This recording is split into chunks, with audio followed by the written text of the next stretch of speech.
Everything I spit rare, we sound in that great area podcast. They talk about hip hop all the way in the UK, so they gon' get props. Ooh, let me catch it, Let me prepare myself. This is my J. Cole singing style. Someone has to say something because I actually don't know what's going on. I was letting you go there. I thought you were, gearing up. No, I mean, I could gear up if you want, but you guys aren't ready for that. No, maybe not. Maybe not. Well, it's here. Finally arrived. The fall off. How many years in the making? 8? What? Oh, technically 20. 20? Okay. That's what he's saying everywhere. He's saying, this is my life story on the you know? Yeah, ever since the From the Come Up. So you're probably right. It probably is like 20 years in the making. Yeah. Well, long-term listeners of the podcast will know we are all J. Cole fans to varying degrees. We've spoke about him at length on more than one occasion. I'd say if you have the time, if you're interested, go back to our J. Cole Discog discussions episode where we kind of cover his career from the beginning up until sort of close to this point. I think we recorded that about a year ago. So yeah, if you want our general thoughts on J. Cole, check that one out. Let's not waste any time.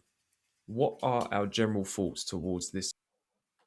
I don't want to be a Debbie Downer, so I was going to stay quiet. I might not even talk. You're already episode. being one. You just said it, like,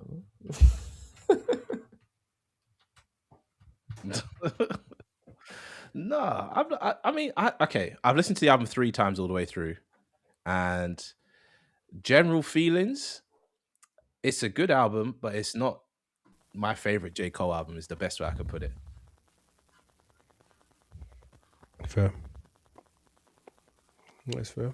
But the true opinion is my favorite J. Cole album came and went a long time ago. Anyway, continuing. Someone else say something positive. I think it was a really good album. I think it's really hard when you have such an anticipated album such as this and been waiting on it for so long, especially at the end of all the hype of the past, year and a half, 2 years that we've had with the big 3. But I think there's a lot of gold in there. It's not a 10/10 album for me. But what it represents is high quality, good storytelling. And I do see some of the statements he made for the album and how it comes together, him at different stages in his life. But yeah, I really liked it, and I treated it as different. One album, but I looked at this 2 and this 1 separately, rather than as together. So I usually play this 1 or this 2 separately. I played more one than the other, but I enjoyed it overall. Yeah. When you say you played more of one than the other, do you mean you played disc 2 more than disc 1 or disc 1 more than disc 2? Yeah, I played this 2 more than this 1. Okay. I'm not completely crazy then. No, I share the same sentiment. I think it's a really, really good album from Cole, but it's funny that you mentioned that you separate the 2 discs. How I even rated it in myself as I separated the 2 discs apart from each other, and what I would feel like. I don't want to sound bad by doing it, but if J. Cole was to literally just release disc 2, I would think that's straight away like classic, his best work. Disc 1, although it's grown on me, sometimes I feel that, and I understand the concepts, I feel like as a complete package, sometimes it holds back the gold from disc 2. Like, I think disc 2 is just phenomenal. I think it's absolutely outstanding. The gold on that disc is just, it blows me away. Don't get me wrong, there's still amazing songs on disc 1, but yeah, that's how I view it now. I kind of separate the 2 discs apart from each other. What about you, Sean? I know you had mixed feelings towards it at the start. Yeah. I definitely, when we did our little listening thing together, I was a bit underwhelmed, and then I feel like gradually aspects have grown on me. Just to cut to the chase, I think it's a good album. I think there's some great songs on there. I think there's a few fantastic songs on there. But I think it's too long. And the bit that I'm hoping to kind of talk about with you guys, and I'm open to sort of having my opinion changed and people to sort of make me realize things, is I guess the thing I've struggled with the project is with the fall off in mind, with that sentiment, with the statements that were put out before, is how this links into that idea of falling off and whatnot. I don't know how well that was executed throughout this album here. I think there's instances, I think there's certain tracks, but as a sort of complete body of work, I don't know how much it sort of, captured that feeling and what J. Cole has been referring to in regard to the fall off. So hopefully we can flesh that out as we go with this one.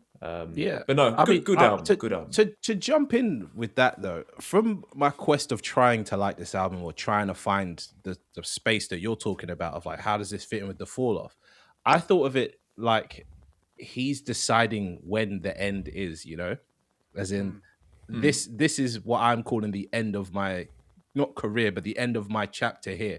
And I saw a clip, I don't know if it was posted in the group or if I just saw it independently, where he was like, this is Jermaine speaking as J. Cole, and then this is J. Cole speaking as Jermaine. Like there was this whole kind of separation between who J. Cole is and who he is as a person, which I appreciate, which is nice. We don't really get that with Kendrick. Kendrick is very much open, is talking his life, his problems in the albums. With Drake, it's very obvious the two are very separate. We never get a real version of Drake and Aubrey. The Drake brand is the Drake brand, and then Aubrey Graham is somebody else that we really don't know. Like he's into some weird and wild stuff. Not saying not like us level stuff, but he's into whatever he's into.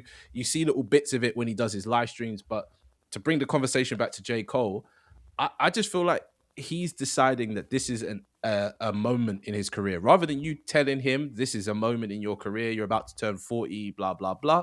He's like, I've been at this for a long time. I've been through some ups. I've been through some downs. There was a period in my life where this was everything. And then the feeling I got, more so from disc 2 than disc 1, definitely actually in disc 2, is that he was like, I understand who I am, but I didn't ever ask to be this person. I just want to be Jermaine. I just want to exist how I want to exist. And like the track that I'm more so referring to, I know I'm kind of skipping a bit ahead here, is like Quick Stop. Quick Stop is him explaining like how he struggles with fame and how he doesn't want to be famous, but he kind of has to be because of his purpose in life. Like he's drawn to do a thing, and that thing makes him known to lots of people, and people go crazy around him, and he's not built for that, is what I got. Yeah. It's interesting you bring that one up. I know we're going to do, just for the listeners' sake, we're going to do a track-by-track run through here. And just shout out to Kieran as well. Kieran's not able to make it. He's unwell. But we all know that, without speaking for Kieran, big fan of this project. So it's a shame we're not getting that lens here as well. But just to go back to Quick Stop, that is one of those instances where I was referring to, where I was like, and I understand this is going to be partially down to my own expectations, is where I really felt like he was capturing whatever it is that he's been referring to in relation to the fall off for all these years, and particularly in more recent times. That one felt really pertinent to that. And I think that's why one of that track has resonated for me. Well, it's probably my favorite, top 2, top 3 tracks for me on here. That is one of those points in the album where I was like, okay, I understand what you're saying, and you articulated it well, Sam, for sure. Should we do that then? Should we try and go for a track by track? I'm sure there'll be some where we sort of skim over, but okay. Yeah, 24 tracks, so we got to be quick. So we're going to keep the same order. We're going to go from the biggest fan to the least biggest fan. So it's going to go Neil, Theo, Sean, then me. Okay. Just so we get a nice round point here. So I'm going to name the track and give me a 1 to 5 word summary. 29 intro. 1 to damn. We weren't really feeling it, to be honest. I think it's... Okay, that's that one. I joking. I hear it. It'll be quick, honestly. It'll be quick. I'm joking. It felt like it was very personal to him and people from Carolina. I feel like it was some kind of contextual kind of song that's relevant to where he's come from and people from that area. Or so it didn't hit home for me. I kind of get the sentiment behind it, but that's it. I feel like you had to, if you don't know, you don't know, kind of thing. And if you do know, you do know. I feel like it will hit for you if you're familiar with it. If it doesn't, and it's just, you can't wait for the album to actually really start for me. So, okay, so Neil's coming through with long points. Theo, that's a quick one. Less than a minute. I didn't mind the calming country style. Again, it's like an intro that you could do without, but I didn't mind it. I was intrigued in terms of what are we going into, and then obviously you got the shock value with the gunshots at the end, so decent. Nothing crazy. Shaunus. Yeah, do you know what? To be honest, I quite like it. I mean, it had the most impact on the first listen because it felt quite cinematic and it was taking us to that Carolina mind state. So although I'm not big on country, I wasn't familiar with the song. Of course, it says it in the title, so you know what's going on. Yeah, I quite liked it. Put me in that mind state. I'm gonna keep it brief. Did not care for it. Anyway, 2-6. Wow. I said 5 words max. I gave you the 5 words. 2-6. Neil. 2-6. It was cool. Are we like rating it or not? Do we? No, do we, man. do, You just give it a few words. You know, you wanted to do a track by track run through. I rated every song, so you can hear my Okay, ratings cool. if you want. 2-6. Yeah, I thought it was cool. I liked it. I like the energy in this. I liked it. I think it could have been higher, but I feel like there's a couple bits in it I wasn't too feeling. Generally, I liked it. I really wanted to love it, but it's just some things kind of held me back a little bit. It felt a little bit. I don't want to say it, but gimmicky. The whispering bit feels a bit not right. No, I didn't really like the the sexy red kind of vibe. It was that kind of like I didn't really. Yeah, I wasn't really feeling some of it. Like, it's cool. I really enjoy it, but it was good. I enjoyed it, but it wasn't up there. Theo. I like the way he's flowing on it, and he's got good aggressive energy, but I can't say it's one of the best songs. At the beginning, I struggled with it because I was a bit like, I like it, but there's something that's... is it something that's missing or something that was holding me back from liking it more? It started to grow on me, but to be honest with you, just to cut it short, it's a solid song, and he's doing well. He's doing good things on there, but nothing to blow you away. Sam, I'll give you 4 words. Reminded me of Drake. That's how I felt. Yeah, that's what I said about the whispering bit. The whispering bit felt very Drake. Yeah. So that is actually apparently a sort of like a reference or interpolation of an older track. I can't remember it off the top of my head, but and I'm kind of being a bit playful with that. But to sort of piggyback what Neil said, it felt like quite a familiar song, as in like I hear other artists doing some of these things, or like I've heard J. Cole speak on some of this content many times before. But I do think it's a good track. It gets better as it goes along. I like what he's doing with the melodies. That feel like each verse gets better. Towards the end, I enjoyed what he was doing with the melodies as well. So yeah, it's a good track. I like the contrast. Like, you have that slow country song first, gunshots come in, boom, the album starts. Again, cinematic. Yeah, it's good. I think that's the kind of theme though of disc 1, isn't it? It's meant to be a story of his life up to a point, and I'm not saying I don't care for that story per se. It's just, for me, the album didn't really get going until the next track, which is Safety. So as much as the intro was, first time listening is interesting, then 2-6 kind of takes me to somewhere. For me, the album on disc 2 or disc 1, sorry, doesn't start till Safety. Just maybe because the beat's more what I expect from J. Cole, that kind of thing. And I've kind of spoke on Safety a little bit, I guess. But yeah, I don't know. Safety felt a lot more J. Cole-esque than anything else. The first track, I get it. You're trying to take us somewhere. Second track, like Sean said, it felt like a bit of a Drake bite. Not like in a bad way. Just it took me to that place. So yeah, Safety. Anyone got anything to say on Safety? I know, Theo, if you want to throw your track ratings out, that might be better for you as your summary. You'd be like 4, 5, 10, that kind of thing. Well, no, I'll only do it for certain songs. Like 2-6 is all right. It's kind of 7.5 out of 8. But Safety for me is 9. I love Safety. I think it's brilliant. Excellent boom bap beat. And there's different perspectives from different people who are in the home city, like just speaking. The way he articulates the whole song, everything that he's doing on that song is just, it's great. It's an interesting concept, and I just love it. I can't stop playing Safety. Okay. Neil, if you want to 100%, everything Theo said, I had it as a 9 as well. I completely agree. It reminded me of Mixtape Cole. I love the energy of it. It gave me like a Tribe Called Quest kind of vibe. The way he flows in that, I think that beat really suits him. Rapping ability on that was just fucking insane. That's like one of my favorite songs on the disc. So yeah, Okay. can't really fault it, to be honest. And Sean with Safety. Yeah, I think this is a step up. I think, Neil mentioned Tribe. I got a Lupe feel from this one. Some of Lupe's sort of more recent work as well, actually. But not to say that it was too, familiar or redundant. It's very much Cole in his bag. Yeah, it's great storytelling. It's I don't want to jump ahead too much, but I think there's a sort of 2-3 track run where it's they're very much connected. And you get, with this one, obviously you get the perspective of people from his area, catching him up, speaking to him and whatnot. And then the next one follows up with more like, I guess, his response to things. But Cole's in his bag on this track. It's great storytelling. I don't know if anyone caught my face when we did the listen through that third verse. There were some lines on there. I was like, interesting choice of wording, Cole. Interesting. Yeah. Wait, and Cole does this. He's done this for a long, long time. Where he will. I think his intentions are good, but sometimes the choice of wording, without speaking on behalf of another community or like, acting like I'm offending and whatnot.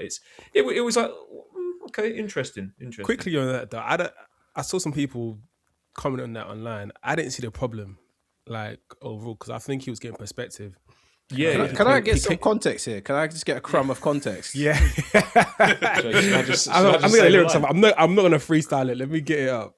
I remember the line. Go ahead. Oh, Dude. what's the line? That specific line where he's talking about that, like you say, Neil. Just to kind of get to it, I think that was the same for me as well. I didn't see it as like, oh, this is super offensive and Cole's being homophobic and all this sort of stuff. I think it was, I didn't think it was that at all. But it was a choice of word, and it's that particular line in it, the dick in the booty type or something like that. It was just there you go. It was just a bit.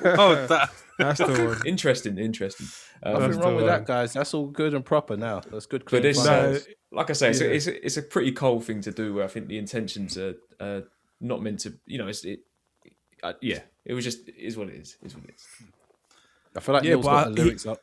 I do actually. You want to hear it? I do need to hear it. Okay, cool. He was like, we've been knowing what team he acknowledged since we was kids. He lived in the closet, but that changed soon as he went to college. Up there in Wilding at A&T, running with the fruity types, sticking their booty types, tight pants, switching their hips, painting their nails. So from the Ville, hard to distance ourselves. So, but then he cleans it up later on. Yeah. You hope he cleans it up later. Well, on. I think he's just living his truth and talking people around him their truth. He's like, I shook my head, but still I began to feel bad. It's like his lifestyle was blocking all the love that we had. We turned our backs on him. Some of us called him. No, that's now times change. Sorry, we got to say all the words. No, it's not in it. No, he cuts it. He cuts it. No, he Oh, cuts okay. it out. Yeah. Yeah, trying to get me cancelled. I'll say it. If you want. I'll say anything. Everything's on the table. Yeah. No, times change. I know that's wrong. Now that we've grown, I wish I could apologize because we did him wrong. So like he gives like real perspective. He's not sugarcoating how hip hop or some people were back in the day homophobic. Do you know what I mean? And he's saying that They still are. Okay, yeah, but I'm just talking about in this instance here, he's shown that he's grown from that. He knows what he did was wrong, and he's just speaking the truth rather than sugarcoating it and pretending as if he was always this woke person. Yeah.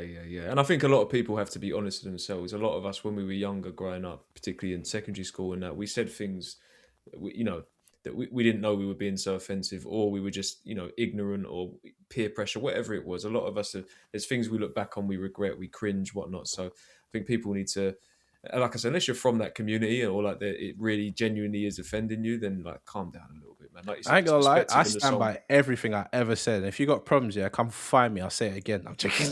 I'm joking. But look, I derailed us a little bit. No, but it's good because like people might be thinking like, why didn't they talk about that? So you can't say we didn't. Anyway, back to the track by track run through. Run a Train. I ain't gonna lie, I could skip this song. I think this song's terrible. Really? I just don't like this. No, I just don't like it. I don't know how to describe it other than I don't like it. Crazy. Future's It's not the Future doing I his like. best. Huh? That's what I'm saying. I love This is Future the on Future this. I like. Future was brilliant on this. I don't think so. I think I've Oh, seen that's better Future in my interesting. life. I agree with Sam on the Future take. Oh, really? Oh Yeah. wow. Oh, I like J. his Cole's voice. part is great, but I think Future's bit is a bit. It's taken away from it for Fair me. enough. I agree.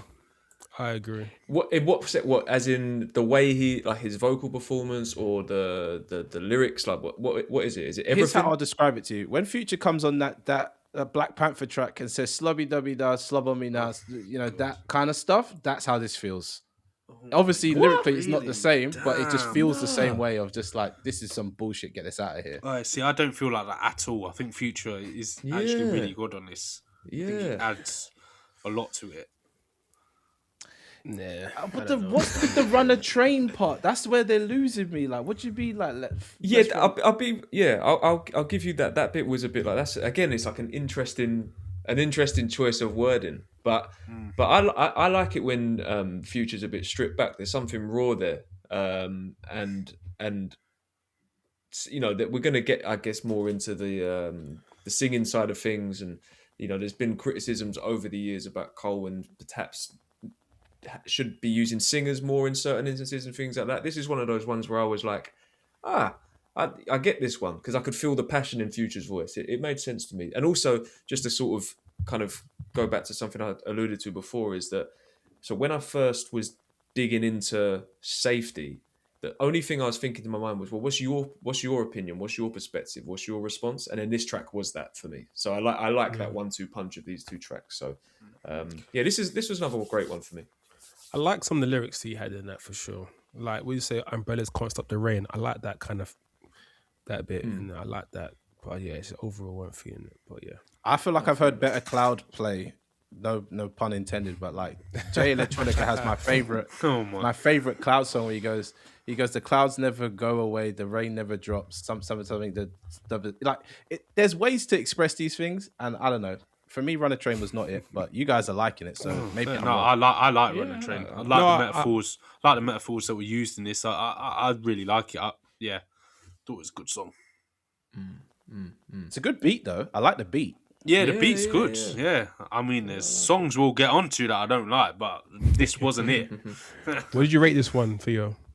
Oh, I had it high, man. I had it same as Safety. Fair enough. No, because I like what Sean says. I like the 1-2 punch. As I feel they go really well. And it's good sequencing up until this point. I'll say that about the album. Like I said, 2-6 is cool, but at least I feel like there is a good journey through the tracks at this point. You're getting a good story of J. Cole in these first 4 tracks. You're getting a idea of how he's feeling as a young man, because that's the part I had to keep remembering, especially on the second listen. Now I know what's going on. That's like, oh, this first album or first disc is about him as a young man. That's probably where I was losing myself with the not liking disc one. It's like, oh, this is young Cole that he's talking to or from. Yeah, because because this is 2014 when he goes back to the Ville in 2014. Like even when we got 2014 Forest Hill Drive, this first disc is when he first came back, which was that time. So you do have to remind yourself he was only in his 20s. Yeah, he even said it. Was it 29? 29. Yeah, 29. That's why the disc is 29. Yeah, 29. Yeah. This is sort of Forest Hill's time. This is that time around those years. Yeah. Based on my calculations, that's not 100% accurate, but this would have been like 2014 times. Well, that's what he said. Between Born Sinner, 2014 Forest Hills Drive. Yeah. And keeping it tight. Poor Thang. I said it like that on purpose because that's how it's written. I like Poor Thang. I think it's a good follow-on from Run a Train, even though I didn't like Run a Train. Poor Thang is like, he's talking to his younger self and trying to commiserate with himself. It's a good message that he's putting out there in this. I think. Sorry, this is Poor Thang. Yeah? Poor Thang. So my what's the word? Observation of this was the energy in this track. Did anyone think to themselves, where was this in like 7 Minute Drill, or where was this at certain points? Like, do you know what I mean? Like the energy directed towards this person, I'd have liked to have heard this in some of the raps with other, But he's talking to himself, you're always your hardest critic. So that's the vibe I got from him. He's not talking to himself. No, he's feels not. like he was. Feels No, like he's not talking to his younger self. Not at the end. No, not the end where it's punk Oh. bitch. He ain't talking to himself. Okay. No way. No, this is This there was a. There's is this the there punk was bitch someone song? in. Yeah. Yeah. Yeah. Now this to me was this was it's funny, even though it's not him, it reminded me of Kendrick Lamar. That Oh, you he bitch. says You you know bitch. how Oh, yeah, bitch. Yeah, yeah. It's not Yeah, that, bitch. but it's that, if that makes sense. Yeah, Like, yeah. what it- No, what I it definitely get invokes. you on that. Yeah. Do you know definitely. what I mean? That Yeah, kind of big time. ending. It's like it's great. And yeah, the spitting, like what you're saying is like, okay, this remind me of something off the off season. I don't know what song though. Okay. But I feel like it gives me. I didn't pinpoint it, but it gave me very similar vibes from the off season. But yeah, again, I rate this one I quite think I know highly what you mean. actually. Yeah. Do you hear it? Which- Like just the start of it, like it just the Is it a bit instrumental like gives me- Close? Oh, is Could it? be. Oh, yeah, that's a good shout, you know. It could be. It's a one bit of like them. that, I was yeah. like, this sounds like the off season to me, and I think that's why I liked it as well because I love the off season. Yeah. But yeah, I just feel like he really kind of got in his bag again. Yeah, so far he hasn't, except for the runner train, he's been going. But this is going that hard for energy me. that Cole likes to give off. It's like, oh, you doubted Yeah. him. You know what I mean? Like, oh, you didn't Yeah. believe him. That's why I said he's talking to himself because it's like, even the way he's coming across with the punk bitch. If I remember correctly, he was like, oh, I was down, I was low and you wasn't there, punk bitch. Now I'm up. You're trying to do this and that. You know what I mean? Yeah. Like, as in, Mm. it's that element of bigging yourself up through Yep. the hard times you've been through, and then now you're flexing. You can flex, but yeah, this is So, another high for me. This is another high on this Oh, it's a disc. great song. Yeah, this is my like favorite run of. There's only one. There's one other track we'll get to later on this disc, but this 3-track run is like my favorite part of this disc. But just the context there, Sam. So in Safety, I think in the first verse, whoever's speaking to Cole says something like someone's been talking smack about you, back home or something like that. I can't remember Alright. which verse it is. Okay. I think this verse is in reference, like a sort of response to that person, because in real life there was that people did their research on the internet when this album came out. Basically, some guy back in Fayetteville that he grew up with made like a diss track, and Oh, you guys were talking about this, yeah. and just was I think generally just talking shit about Cole in the area. And there's that in that video at the beginning, he walks up to 2014 Forest Hills Drive, or not 2014, whatever the number is of the house, and pisses on it. So he's being mad disrespectful to Cole. And I think that house was used for, I think it was like single mothers who were displaced and needing sort of refuge for a bit. I thought that's where he lived. I didn't even know. He did used to live there, but I think that whatever that property was has been used for sort of like community work and things like that in the past. So yeah, this guy's been super disrespectful in the past. So yeah, But that's Cole ain't who no he was talking gangster. to. We all know Drake gets people the fuck out of here. No, I'm joking. But that's why the energy's high on there as well, Sean. That's why when you say like obviously you want that on 7-Minute Drill, but No, he knew in his heart he doesn't hate Kendrick like that. He's like, Yeah, I'm just trying to engage in a bit. Whereas here, this is like, that's with Cole, the way how he's the way he's flowing on there, and it's the tone as well. It's like that's just Venom. amazing. Yeah, You could tell he wasn't happy. Yeah. That's one thing that I'll say about Cole. When Cole's emotional, you can feel it, whether it's down big or time. up. He definitely transfers that vibe. Like some people, you can feel them getting hyped, and you're hyped with them. But with Cole, it's like it's undeniable. The delivery of that punk bitch is a lot. exactly. It's a Packs a lot. punch, innit? Yeah. He meant that with every fiber of his being, So shout out to all the punk bitches, though. Every single one of you. I mean, I doubt they're listening. If you're listening to the Grayer, you ain't no punk bitch. But So we're around the midpoint of this section, right? We got legacy. next. legacy. Yes, sir. Bit of a snooze for me. I ain't gonna lie. Yeah, It this was was a bit of a for long. me. It was, but it's slowly grown on me. I can't lie to you. So I'm not mad at the that's it, yeah. vocals in the beginning. Yeah. But towards Nah, the end, yes, the way he's the end, singing, yeah, that's no, not for me. no, That's no. not for me. No. No, the But I get his vocals at the place in the beginning story, are nice, though. Yeah, Like we're still oh, on a journey, likewise, like yeah. contextually. Like I'm like, oh, okay, I see the purpose of this track, but this is where execution comes into it. This was the first sort of, I wouldn't call it a misstep because it's not a bad song. I wouldn't even say it's like middle of the road. I'd say it's okay. There's just certain aspects that don't land, i.e., the singing towards the end. That's But can we add this? This is one of the best beats on the album. Oh, the beat's fantastic. I love the beat. That's what. No, I do. I hear that honestly because I like the beat guitar in, is and then when the doing beat enough. drops, and then what he's doing. You know what? Like I said, this song has grown on me a lot, to be honest. Because at first I didn't like it at all because I got put off by the singing at the end, and I think I just sort of closed myself off from it. But when I actually gave it a chance, I'm like, you know what? This song's actually not bad. The beat's good. What the concept, what he's talking about as well, is good. And if you just take away from the fact that what he's trying to do at the end, then it's actually overall quite a good, solid song, I think. It's just... And when I say it's a snooze fest, I don't mean as in like it was putting me to sleep. It's more like to transition in an album is hard. This is literally the midpoint of this first disc. So he's trying to transition through the beat, through the song, and talk about other things. But it just wasn't hitting the way I thought it could have. fair enough. Bunts Road Blues next.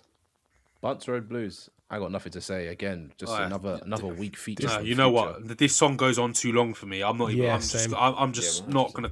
Thames, what she's doing on here, absolutely. Like, I'll clap my hand. She does a fantastic job. It just goes on too long. It's not one I go back to. I just by the time we get to the middle of the song, I'm a bit like, oh, really? Can we like? That's just dragging for me. It's not doing a lot. I feel like the first listen, it was exciting. Yeah. Because we don't know what's happening. Like we don't know what we're hearing. And when you hear Thames come through, you're like, oh shit! Like I remember us all listening to. Well, I know my eyes were fucking wide open. but getting back to like you guys say, I just feel like it didn't. I feel like it wasn't enough. Yeah. I feel like they were onto something, but it just didn't really. Like it never went anywhere. If you see I'm going to Thames blame the and production Future, on this one. I'm going to blame Alchemist. Unfortunately, Alchemist made a great loop, and then they just ran with the loop. For too long. That's exactly what I was going to say. There was no kind of like rise and fall kind of thing, or like rise and like big moment. Do you know what I mean? Like like the clips. You know how some that the production on that, like you can feel and you can see the stages of the song and how it really builds momentum. I feel like this didn't really get off the ground. It didn't really get into third gear. I was kind of like, but the beat starts off as a nice bed for what's going on, but it just the song was progressing, but it never progressed with the song. And to make that last for 5 minutes, it feels like an exercise in patience for me. You know what I mean? You kind of hit the nail on the head. That's what I was going to say. I feel like, we all, if you listen to this podcast, you know how much we rate The Alchemist. He wins the flipping producer of the year almost every year. Like we love Alchemist, but a lot of his production, particularly in like, I'd say the last close to 10 years at this point, it is loop heavy. And that's why a lot of the songs are sort of around that 2 to 3 minute mark. And here, and that's that. I'm not saying everyone is, but like most of them, incredible samples, the way he layers them, not taking that away, but here to use that loop all the way with not much progression. There's a little bit here and there, but not enough. It's not enough of a journey. And I do wonder whose decision that was. I wonder if it was like Alchemist made this with a 5 minute song in mind, or whether Cole decided like, oh, I've got Thames, I've got Future, let me try and that was the thing. The parts just didn't.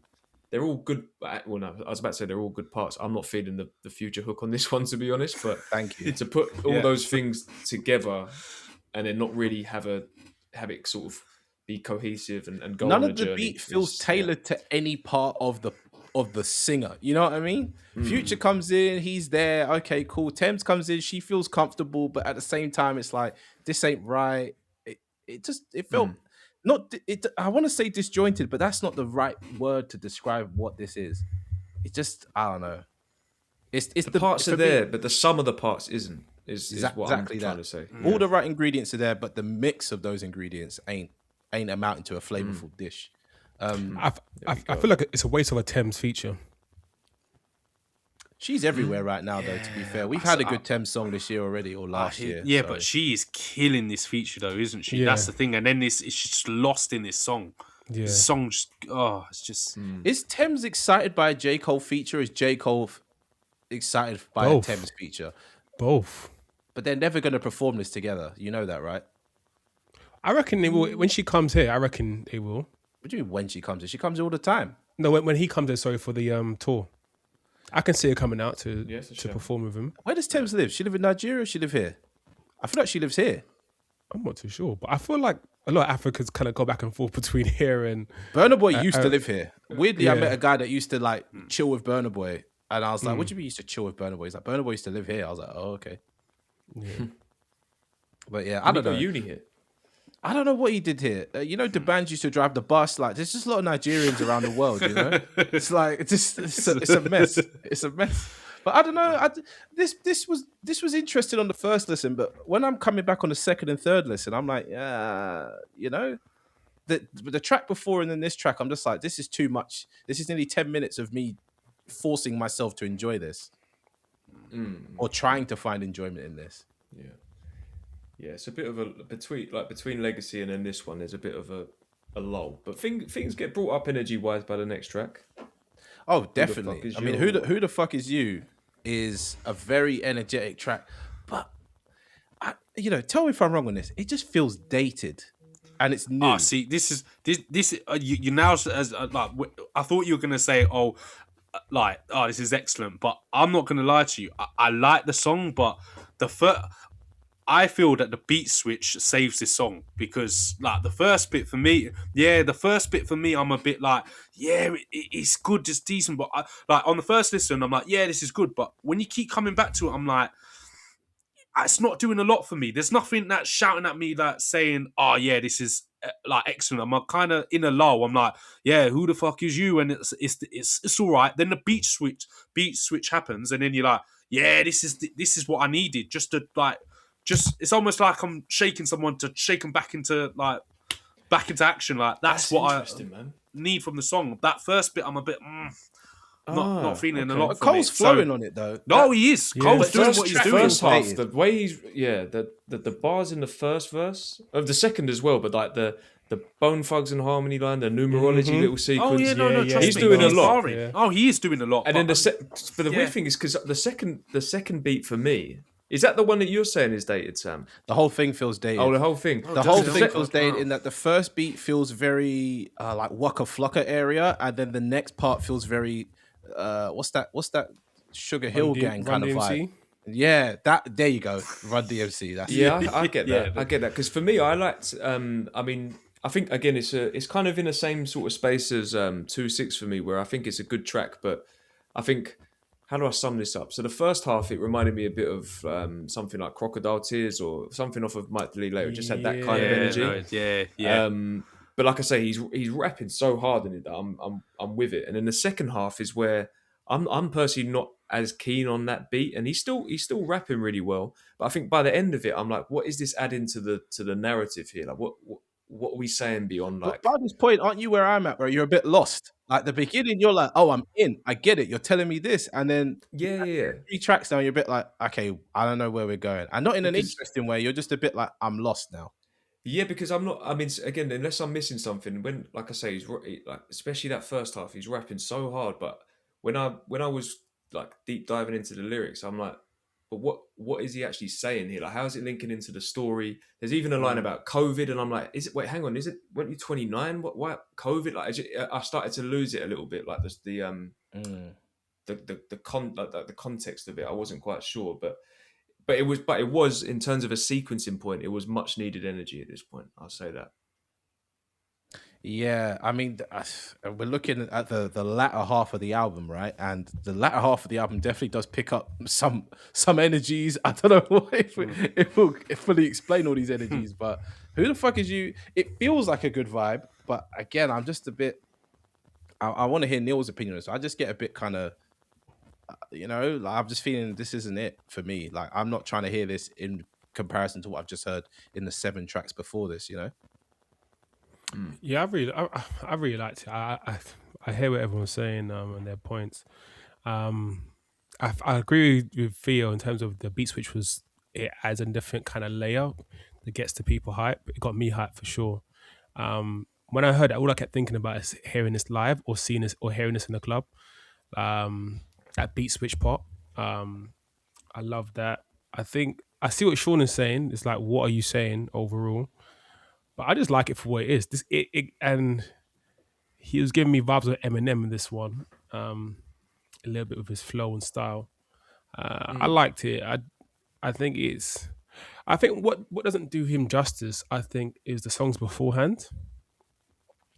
I think Legacy and Bunts Road Blues, it kind of throws you off energy wise. So when you get to this now, it's just kind of you're trying to figure out what we doing here. If Who the Fuck Is You is up there with 2-6, then it feels like a moment. Oh yeah, Yeah. well that makes sense. Exactly, yeah. Do you know? songs- That one, yeah. yeah. Exactly. At That's this like- point, we're in a different. We've been forced into a different feeling, and we're dragged back in. It's a bit. yeah. You know what I Because mean? you sat through Bunts Road Blues for a while, so you're kind of like, whoa. You're happy for the energy shift, but also you're kind of like, I'm still acclimatizing from what I just sat through. But overall, I liked it. I'll definitely flig it in a playlist or rotation. This is definitely the gym track of Oh yeah. the first disc. It sounds good in the car as well. This one. Yeah. Definitely I plays want its to. parts. I want to add this though. The whole time, Cole is rapping at a great level. Like, let's not try and escape that. yeah. Like, Oh, man. Cole is Fucking rapping on a phenomenal. very good level. You know, levels above any of the other people you might want to throw into the conversation. It's just, yeah, some tracks is just a bit too long. All the tracks arguably are a bit too. Every track is over 3 minutes on this first disc, which is crazy. The next track though, Yeah, this is Oh, one of my favorite amazing. tracks. Amazing. I think this is my beat of the year so far. I love What? this beat. I Fucking love crazy. This beat. Yeah, this I'm is... taking this for sure. Fucking sick. I think Yeah, it's the it's- best we've had on this disc from Cole. If you put all the parts together, the beat's great, the bars are great, the topic is there to be had. You know, he's talking about success, he's talking about this, he's talking about that. But unfortunately, it's just in a weird part of the album. Do you know what I mean? Yeah, I'm thinking maybe like within the context of the story, thinking about the next track as well. Maybe Who the Fuck Is You is like in the club partying and all this sort of yeah, stuff. And see, you get and it. this, Yeah. And then this track is he's peeling off. He's trying to chat to Oh, someone. you know when you like, say, like, when it says, when you say it like that, now that's making a lot of sense, because when you were talking about Who the Fuck Is You before, that's the one song that I'm like, I don't understand the concept of what like where we are, because you had Legacy and Bunch Road Blues, and I understand that when he's like the whole sort of love vibe and him like trying to find his wife, obviously, who he's then going to be talking to at the end at drum and bass. But I never understood that placement of Who the Fuck Is You. But when you say that, that makes perfect sense to me. It's like, I'm in the club, who the fuck are you? Sort of that sort of vibe. Then you get drum and bass, and then it paints the whole picture for you, like vividly. Like you almost feel like you're there, like with Cole in that scenario, because he talks so well and he bars so well about what's going on, and then it leads on to the next song as well. yeah. Did he not release a video for the Let Out and another one? I feel like in the Let Out, I think they might have teased either drum and bass or Who the Fuck Is You, because I saw the behind the scenes he's talking about, like the kind of the narrative or the kind of the scene for this, and it's exactly as Sean said. It's kind of like you're in the club scene, then he finds this woman that he's trying to chat to. So it does quite blend cinematically. It does kind of have a nice flow to it, from the video and behind the scenes. So yeah, I kind of like how he did that, to be honest. You kind of put the what do you call it, like the paint into the I don't know, how do you call it, but to the back end of the song. But yeah, it was good. Yeah. I really enjoyed it. And then we get to the Let Out. The Let Out. I have no words on this, and not in a good way. The problem with this song is, that when I first heard it, I was like, I don't know what we're doing with this song. Then when I understood the concept and what's happening with this song and how deep it is, I'm like, okay, at least I know what you're trying to do with this song, and I actually love what you were trying to do with the concept, because I think it's actually really, really good and it works really well. I just think the execution of this song is what lets this song down. Excuse the pun, because it's just, I don't know, just the hook. I can't deal with the hook, and I can't deal with like just the beat. It's just, and that's what, and I fear for a lot of listeners that because of that, they're going to be like drawn away from what Cole's actually doing on the song. Because when you actually deep what he's doing on this song and what the concept is, you actually then start to think, oh, you know what? That's actually really dope what you've tried to do. You've just executed it. The execution's just not there. If you executed it better, this song would be like flying up. But it's just not there. It I feel like it reminds. Sorry, Neil, go on. I was going to say, I feel like it should have been an interlude, like something shorter. I feel like it was too long for what it was. Yeah, that's a good point. I think I echo what Theo says. Do you know what? I'm not mad at Cole for sort of pushing himself a little bit artistically. I've been someone that said many times that I'd like to see a bit of that from Cole, and I get it in the context of the story as well. But do you know what? I think just tonally, it just sounds like it's for a whole different audience or like a whole different album. It reminded me of like Post Malone and what he's on now, or like Jelly Roll or something. Right. Some MAGA stuff. Well, Throw Machine Gun Kelly in the mix while you're at it. but you know that I don't. It just didn't fit. That sound just did not fit. Yeah. And like you say, the execution wasn't quite there. Sorry, but look, credit to him for trying something. Just didn't quite work out on this occasion. Do you know what? Actually, it also reminded me a bit of that song on Jid's album. Is it Skate, where he's talking about sort of you're at the function, you're having a good time, but then something pops off and you got to try and get, you know what I mean, like trying to navigate that situation. So it did remind me of that as well. But I'd say that one's that's executed a bit better than this. But yeah, this was a bit of one of the sort of what was the word without being disrespectful. One of the missteps, I'd say, on this disc. Yeah. Yeah, no, definitely. I don't like the song at all. Like, I just don't think it's what I need to hear. I don't know if it's something that other people like, but for me, it's kind of like my gripes with to Pimp a Butterfly. There's better examples of this type of music out there, and this ain't it. Fair enough.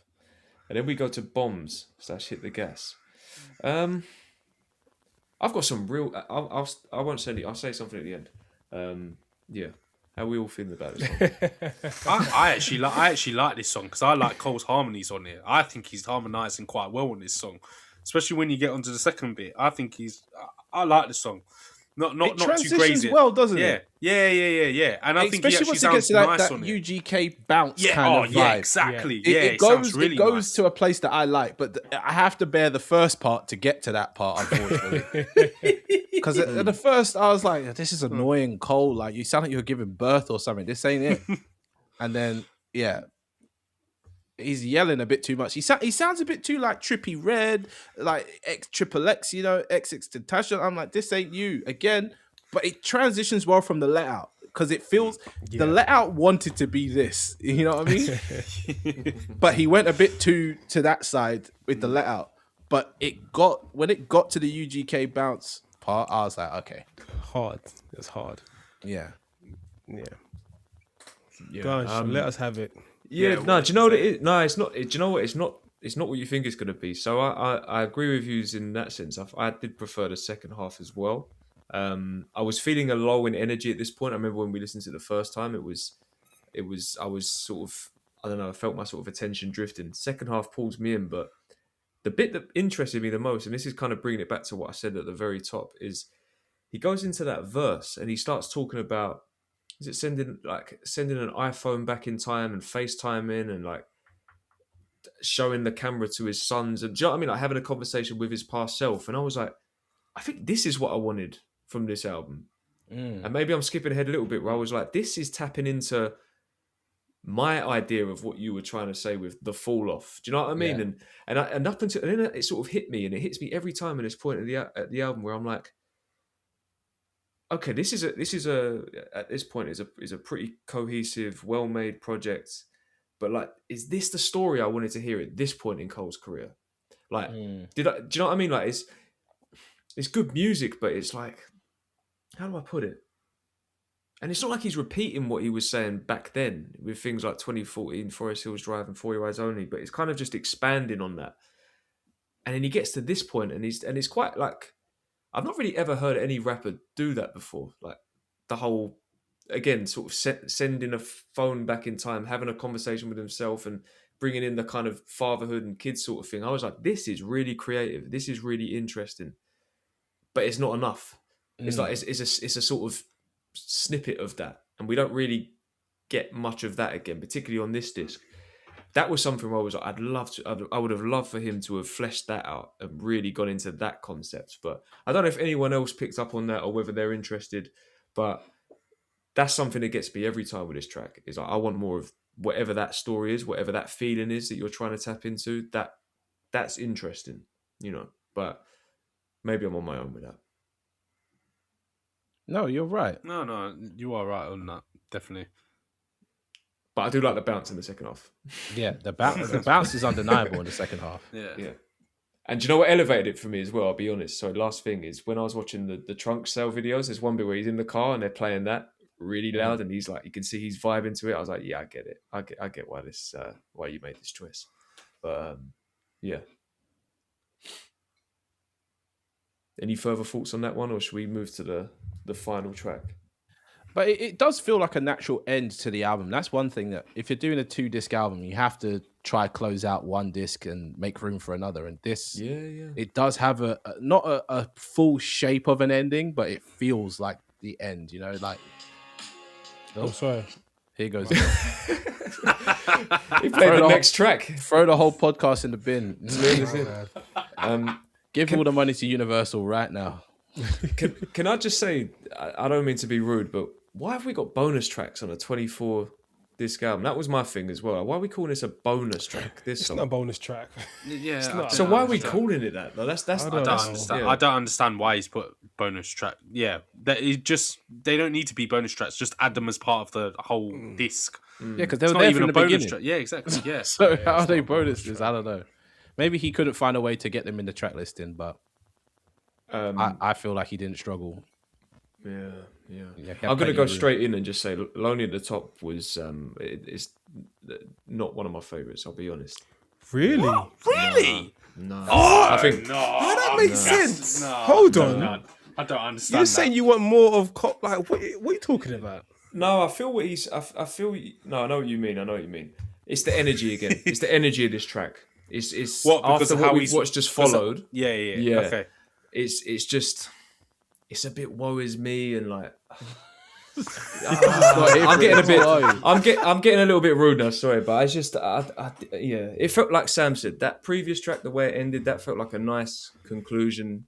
We get this one. The other thing that I was picking up on, because he's talking about like seeing his idols sort of fall off, or perhaps their career them not being the guys anymore. And again, I'm getting too caught up on the stories from this particular point of his life, but that's the direction I've been led in. I started thinking about the idols and that, like, these artists, and I was like, I swear, like, they weren't doing too bad at this point. Like, if we like break it down, like, who are Cole's idols? So Kanye, coming Jay-Z. off of Jay-Z, Outkast. Nas, Outkast. Like, I'm looking through those artists and I'm thinking, who's really like at that point have really fallen off, like, or like was really making bad music? I don't know. Like, is he talking about the reference as the context of him writing this at the age of 29? Is that what you're saying? Yeah, that's what, and that's what maybe I'm getting caught up on. Is I'm thinking of this disc as like, this is from his perspective at that age, and I'm just trying to break it down, and I'm like, it's just not connecting for me. Not connecting for me, this track. Maybe that's why it's a bonus, though. Maybe it's not referenced to when he was 29.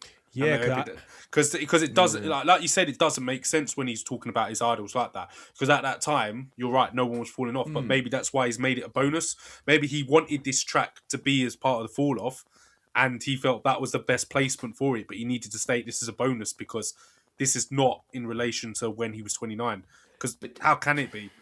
Yeah, but then also let's bring it to the present day then, or 2024. And I know, look, we know how things have panned out with Ye, for instance.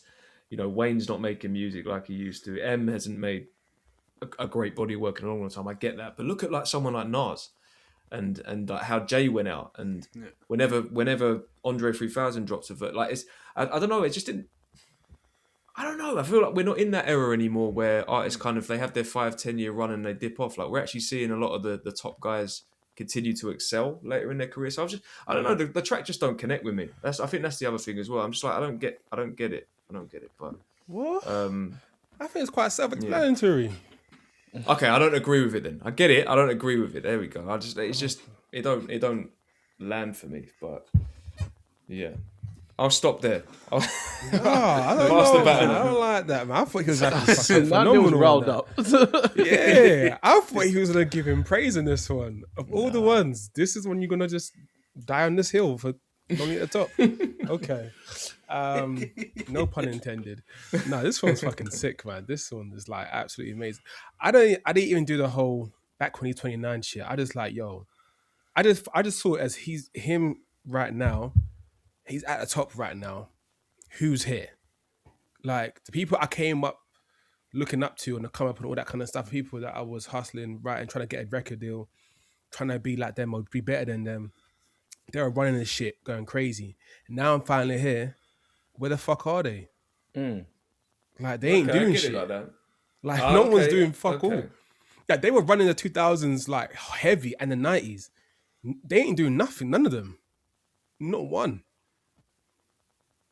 Nas is the only one, but even then, he's not doing it on like a mass scale. Like he's doing it more on like a hip hop kind of like enthusiast. Like if you're a massive hip hop head, he's not on the top like J. Cole is. Mainstream like that. I hear it because even if you were to chuck Nas in there, he's not doing it what J. Cole's doing. You got like Nas is coming like there, J. Cole's off. You can't even see him. That's it. Like who's around? Like it's like the whole stardom of what we grew up on. Well, what we grew up on, like seeing these guys. None of them are here now. Like we still respect them for what they've done or things that they do now, but they don't have that same kind of like impact presently in the music scene. And it's kind of like I can imagine it must feel weird for him. Like you work so hard to get somewhere, and then there's no one to play with. It's just like, oh, all right, cool. It's just, you know what I mean? Like, yeah. I get it more when you put it like that for sure, but I still think just on the way he's delivering it again, it makes sense that he would deliver it in that way. If you're feeling dejected, I get that. I guess it just felt in the moment it felt flat, and it still falls a bit flat with me when I listen to it. And you remember this back in them days, there was nothing at the top. There wasn't just three. There wasn't a big three. No, there was a lot of people. There was a lot of new there people. was loads. There was loads of people. Yeah. There was no big three or nothing like that. There was loads of people running the game. That's true. Do you know what I'm saying? And then like, who they got now? Like, the big three. He can't go at Kendrick because that the Drake situation is awkward. Do you know what I'm saying? It's like, it's just weird. Yeah, I liked it, man. Okay. How about you, Theo? Sam? Didn't care. I like the song. Okay. Didn't care for it as well. So we're 50-50. Well, it's not. I'm not as far as Sean is, right? I'm just saying, like I've said it before, and I'll say it now. Now we've got through the whole of disc one. Disc one could go in the bin for all I care. Wow. Right? No. See, that's just go in the bin. You know what? That's just crazy, man. The highs aren't high enough for me to enjoy disc one and say that this is a good point. You know. Like I don't care for it. Like no offense, men. If you love Disc One and you're there listening and you're with Neil and Theo, Disc One, shut up. Yeah, everyone has different opinions. That's my point. No, we have different opinions, but to say put it in the bin is crazy, man. But the thing is, the reason why it's crazy because like you like songs on Disc One. That's why it's crazy. Yeah, exactly. Yeah, I can like some parts of everything. Doesn't mean I have to like the whole entirety of it, and I can throw the whole thing in the bin. No, exactly. You're not putting in the bin. Thank you, Theo. No, I'm putting it in the bin. Yeah, you can like. That's my rankings. That either it's a win or in the bin, and so it's not a win. So in the bin. Is that a new series, winning or the bin? That's just how I always ask people win or bin, and that puts them in a mind state where they're like, well, I guess win, but not enough of a win. And for me, it's win or bin. This is bin. Oh wow! No, that's crazy, man. No, I think it's a good, pretty cohesive story. Like I said, it feels a little bit familiar. It feels like it's a sort of extension of Cole at a certain period in his career. Few inconsistencies and missteps, like we've said. I think, this is a personal level. This is not a knock on the quality of the music or me trying to sort of sway anyone's opinion. I think for me though, just in totality, it's not a story or content that I was anticipating myself and what I'm kind of interested to keep going back to hear from Cole. Do you know what I mean? From a content standpoint, that part of that is on my expectations, but it's also, I think some of it is on Cole and the way he's built up this album and the talk around it and the whole theme of the fall off. So yeah, it's good. I think it's good. That 3-track run that we spoke about, Safety to Poor Thing, is great, and I love drum and bass, but yeah, I can't see myself going back to this like repeatedly over the sort of coming months and for the rest of the year. There you go. That's crazy. Sorry, not sorry. You know. That's crazy. All right, let's go. Do you want to go first, or do you want to go? Wait, didn't Theo have some bits he wanted to say? Yeah, I Theo. thought there was going to be more. But it's not that much more. I think Lonely at the Top is a great song, and like great way of him speaking about working his way to the top. And yeah, like Neil said, he's the only one that's there. I really enjoyed it. I think it's a solid song. Do you know what I just realised? And I am going to do it because, like I said, I'm trying to be open-minded and take things on. And Neil's explanation was helpful with that. I'm going to listen to it on its own because every time I listen to it, it's been through a full listen. So I've gotten to that point, and I think part of it is the sort of the low in energy that bothers me. So I'm gonna try and just listen to it in isolation and see if it goes up a bit in my estimations. Yeah, I think that will definitely help because what like I do, I've played it a few times, this one through and through, but more time now I just pick what I like. I play 5 songs of the album, 6 songs of the album, that's it. So yeah. Okay. But yeah, I like this album. This disc. I like this disc a lot. It wasn't 10-10, but like I said, there's like 5 or 6 songs that I can't put no fault on it. I'm like, yeah, this is decent. Depending on my mood, I might play this one, I might play that one, but there's something in there for me, and I really enjoyed it. I think only 2 songs where I was kind of like, meh. It wasn't really. I can skip. But generally, I enjoyed the listening. I really enjoyed it. The rapping on it again is still sick. It's probably like 2 songs that I'll say that I loved on here. And the rest of them I really enjoyed. But yeah, it was good. It was good. Nice. It's a win for me. Okay, using the right terminology. 2 thumbs up, it's a win. All right, let's get on to this too, because we said we'd do this quickly. We spent actually nearly an hour doing this run through. So let's try and be a lot more ruthless with this run through. 39 intro. That is a long ass track, but it's a good track. No, it's a very good track. I love what he did at the end. The only thing that I would say about it is just it's annoying having to go through the first. That's what I'm saying. It's annoying having to get through the first half of it to get to the bit that I want to listen to, because what he is doing at the end, I'm sorry, I'm not gonna lie, I think that's some of the best rapping on the entire project. On the entire project, I think he is rapping unbelievably well. It's just a shame that you have to get through that whole flipping section at the beginning just to get to that. So that's where it knocks it down a bit, because I don't want to knock it down, but the fact that you have to wait there, like I play it on and I'm like, yep, I'm waiting. Yeah, we're here now. Now I can enjoy this part.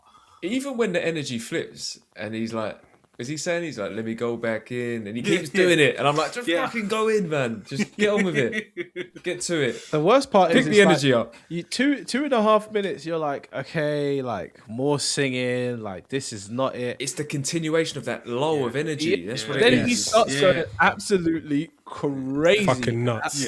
I was like, okay, this is for me on the first list. I was like, this is the J. Cole I signed up for. This is what he's the best at, and none of these other rappers can touch him when he gets to this level of rap. You know, he had that kind of energy when he did Clouds and certain other tracks in Might Delete Later. Yeah. But I was like, thank God. And that's where I was like, this second disc might be the one for me. That was on the first listen. And telling the truth, I've listened to the whole thing through 3 times, but I've listened to disc 2 at least 5 times. Do you know what I mean? So 3 times all the way through, and then a separate 5 listens of just disc 2. And for me, as much as I have to drag myself through that 2.5 minutes, I go, actually is worth it for that bit where he starts going Yeah, crazy. no, it is, you know what? It actually is Yeah. worth it. That's how good it is. It Can I is. ask a Sometimes question? I even skip straight to it. I'm just I don't like, do them type of things. sometimes I'm like, fuck it, I'm gonna go straight into it. I have rules, but yeah, I don't do Fuck them it. type of things. It's just the Nah. second you hear those gunshots, he goes, never in my life. You go, woo. Yo, Yeah. yeah. Can I ask a question though? So I don't know if you remember a couple of weeks ago, maybe I sort of kind of asked a question or just made an observation in the group around like exec producers and how I would have loved to have heard Cole maybe team up with someone. Do you think that's what's a bit of his downfall to an extent, is that we've seen him do the whole like no features album a few times, and here is, I mean, I know we've got some high profile features and all that, but They're no rap features. he does seem really. pretty, and there's still this sort of this sense of isolation. It comes through in the lyrics as well. Do you think that that's where he could really do with that sort of exec eye over things, to be able to maybe just like get rid of that intro, maybe chop off this bit here, because this I'm sort of skipping ahead. It didn't need to be 24 tracks, this album. It didn't really need to be a double album even, but I just feel like that's a moment there where I'm like, if he had someone, some like in an exec role, or just was a bit more branched out with collaborators and whatnot, I wonder whether that would have stayed in there, or like, sort of artistic decisions like that, where some of these tracks go on too long. Because you look at the off season, where that was the most he'd collaborated with people probably since at least the early days, how to the point that album was. Yeah. Do you know what I mean? Very to the point. Yeah. Yeah. I just wonder. I mean, it's not really a question. I guess I'm just sort of rambling a bit, but it's things like that that just made me wonder. Oh, it would have been cool to see like Cole work with someone in that capacity, but yeah. Anyways, To trim the fat off, are you saying? yeah, I think so. I don't think so. Or just straight up say that's not the direction to go in. Maybe keep it this way. But it wouldn't be a Cole album if there wasn't parts where you had to kind of, what I mean, grin and bear it. That is one thing. This is like, if you were a J. Cole fan, if you're a listener right now and you've been living under a rock and you haven't heard this and you're a big J. Cole fan, you're gonna love this album. You'll love it.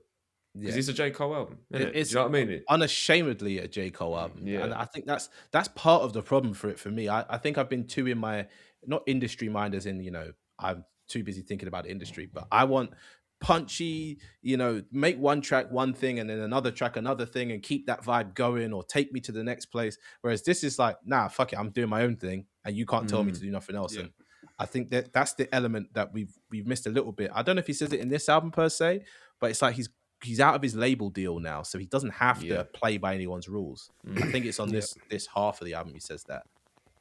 Yeah, he does. Yeah. But this is my favorite disc. So you're gonna hear me saying a lot more positive things now. This is, for me, this disc is a win. 100% win. Yeah. Going into the fall off is inevitable. He addresses a lot of things there. But my question is, are a lot of the fans making it to this disc? I don't know. Stop it. Oh, come on, man. They are making this too. You look on streaming, the first track's got 20 million plays, and then it drops off to about 9 million, 8 million now on this disc. No, I think from when I'm checking in with to see what certain commentators are saying and what the sort of, I'm not on socials, but sometimes they come through that content, is that this too is the more popular one with people. That's the one that people are feeling. This too is a lot more listenable, let's be honest. I don't know, but the one thing I wanted to say, just to kind of keep the track run through going, is, the fall off is inevitable. We've spoken about it before. Fantastic track. This to me was the stem, or should have been the stem. I would have loved, and what I mean by that is, I would have loved the concept of this album to be sort of framed around this. Like the whole telling the story, telling his life story backwards but keeping keeping everything in like from his perspective now as well. Do you know what I'm saying? Like keeping it relevant in that sense. I don't want to try and like reshape the album, but there's what, by saying that, I'm not saying that he should have put this whole thing in the bin and done it differently, because I think there's tracks that come both in the first disc and especially in this one that you could put into that, but to tell that story in that way, this almost feels like a sort of, it could have been a promotional single and this was the bonus track. So you get the story and then at the end there's this thing that kind of like, I see what sums it all together. up. Yeah. I love this concept though. The concept of him going, do you know what? Let me tell my life story backwards, how I see it. Yeah. It goes so nicely, and the fact that it ends with his birth, well, not birth, it actually ends with his soul returning to the Yeah, yeah, it's you know, crazy. that's as you Yeah. call it. Mm. That's amazing. No one's really doing that. But at Exactly. the same time, I've had to sit through what 13 tracks now to get to this gold.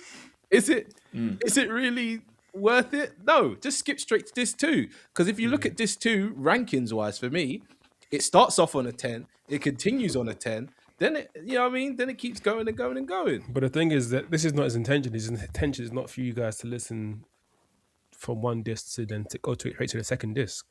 It's 2 discs for a reason. Do you know what I mean? So you play this one, you listen to this one, you play this 2, listen to this 2. So I think that's why I think if you can separate it, I think you can appreciate it more. I think that's why people enjoy this one more, because if you just go into this 2, you're ready on this good energy from, except for that 2 minutes on the intro was a bit long, but after that it's just it's really cool. Okay, keeping the energy going. The Villist.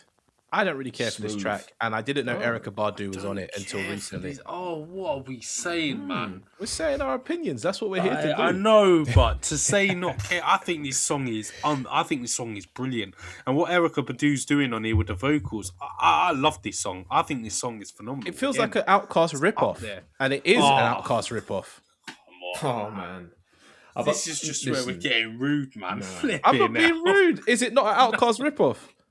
It's a Nah, cover. it's a It's a homage. You know, it's a, exactly. It's a homage. There's better homages on this project, on this disc. Look, I want to than give that one. Cole. I want to give Cole credit where credit's due, because again, I've been someone that has sort of asked for more from a. How do I say it? Sometimes I feel like he can keep us at arm's length when telling his stories and things like that. With this one, I feel like he does go a little bit more deep and a little bit more vulnerable at points, but keeps it smooth over a classic instrumental. Erykah's doing her thing, like Theo says. I like this one, man. It's a great track. I wouldn't put it on the level of the previous one, but I mean, this is my kind of thing. So it's not a Outkast instrumental though. It's Mobb Deep, isn't it? No, it's Mobb Deep. Mobb Deep instrumental, but I know what you're saying about Outkast. Yeah, I know what you're saying. Yeah. I like this, man. It's 2 dope boys in a Cadillac. This is what they're ripping off. Nah, this is isn't it Elevators? Maybe that. Yeah, there you go. Yeah. Don't they say that in Elevators though? Maybe they do. I don't know. They Same do. album, different story. Yeah. Cool. Smooth track. I like it. I feel like Neil was vibing to this one more than anyone else. Like, I feel like for me, the way I'm seeing it right now, this one was a good warm up, but this 2 is where Neil's letting loose. He's like, whoa, No, this is a lot. This 2, I think, I studied a lot of this 2. It's just different. I think this 2, I'll say at the end, but it was at this point, this is really cool. This is like a very, like Sean said, very smooth. This calms me down, but in a good way. Like it doesn't drop the energy. It's more so kind of like quite soothing, kind of like it's a good vibe. And I thought of Outkast in a good way, rather than it's cheap and kind of like. I didn't say it's cheap. I say it's a knockoff. Get it right. I know, but knock off cheap, you know. This is I liked Outkast from it. Temu. I like TV, but I liked it. It gave me good vibes, for sure. And for honest, it made me want to listen to Outkast as well. So it made me want to go back and listen to Outkast. So yeah. And again, I think I just want to kind of reiterate, anyone that sort of shares that similar sentiment with me, listen to that second verse, man. Some of the stuff he's saying on there, because I think it's about the friend who For Your Eyes Only was dedicated to. Oh yeah. And there's a whole like flip on James Harden and his friend James, and then he gets into stuff with his dad and all that. You can almost miss it if you're just kind of like casually listening to the song, because it's a nice smooth vibe. But he does go in on this one, man. I've got to give Cole his credit for that. This is a great song. Where are we? Track 3. Old Dog. That song. See, this song is what the other stuff wanted to be, right? This is what Who the Fuck Is You, the Let Out, all that stuff wanted to be. This song is wild. I feel sorry for anybody who's got standing tickets, because people are going to definitely reenact the lyrics to this one. They're going to take their shirt off and throw it around this bitch. It's going to be a lot. But it was a good way to get the album going, but again, it's one of those ones where it's come after a very chill moment, you know. Yeah. I'm happy with it, man. Them keys, I don't know what do something to me, man. Yo.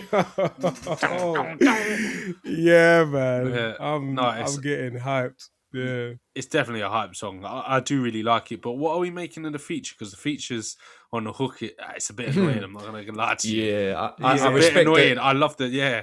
I respect that. Was it Petey Pablo and Carolina and all? Like, I get the homage there and all that. The hook's not for me though. The hook's not for me. Really? Yeah, I mean, maybe because you don't see Might yourself be a bit. doing that, but I feel like Neil and Theo are the prime candidates for doing exactly this. But this is another one. It's got good energy. It sounds good in the car and all that. But the hook's not it for me personally. If you played Reminded this me a little with bit of some of somebody- those like some of those Eminem hooks from a certain period in his career. Oh, I see what you mean. Yeah, I hear it. Yeah. If I you hear played it. this for somebody said this is J. Cole, they're gonna be like, I don't like J. Cole, which is unfortunate. Shut up.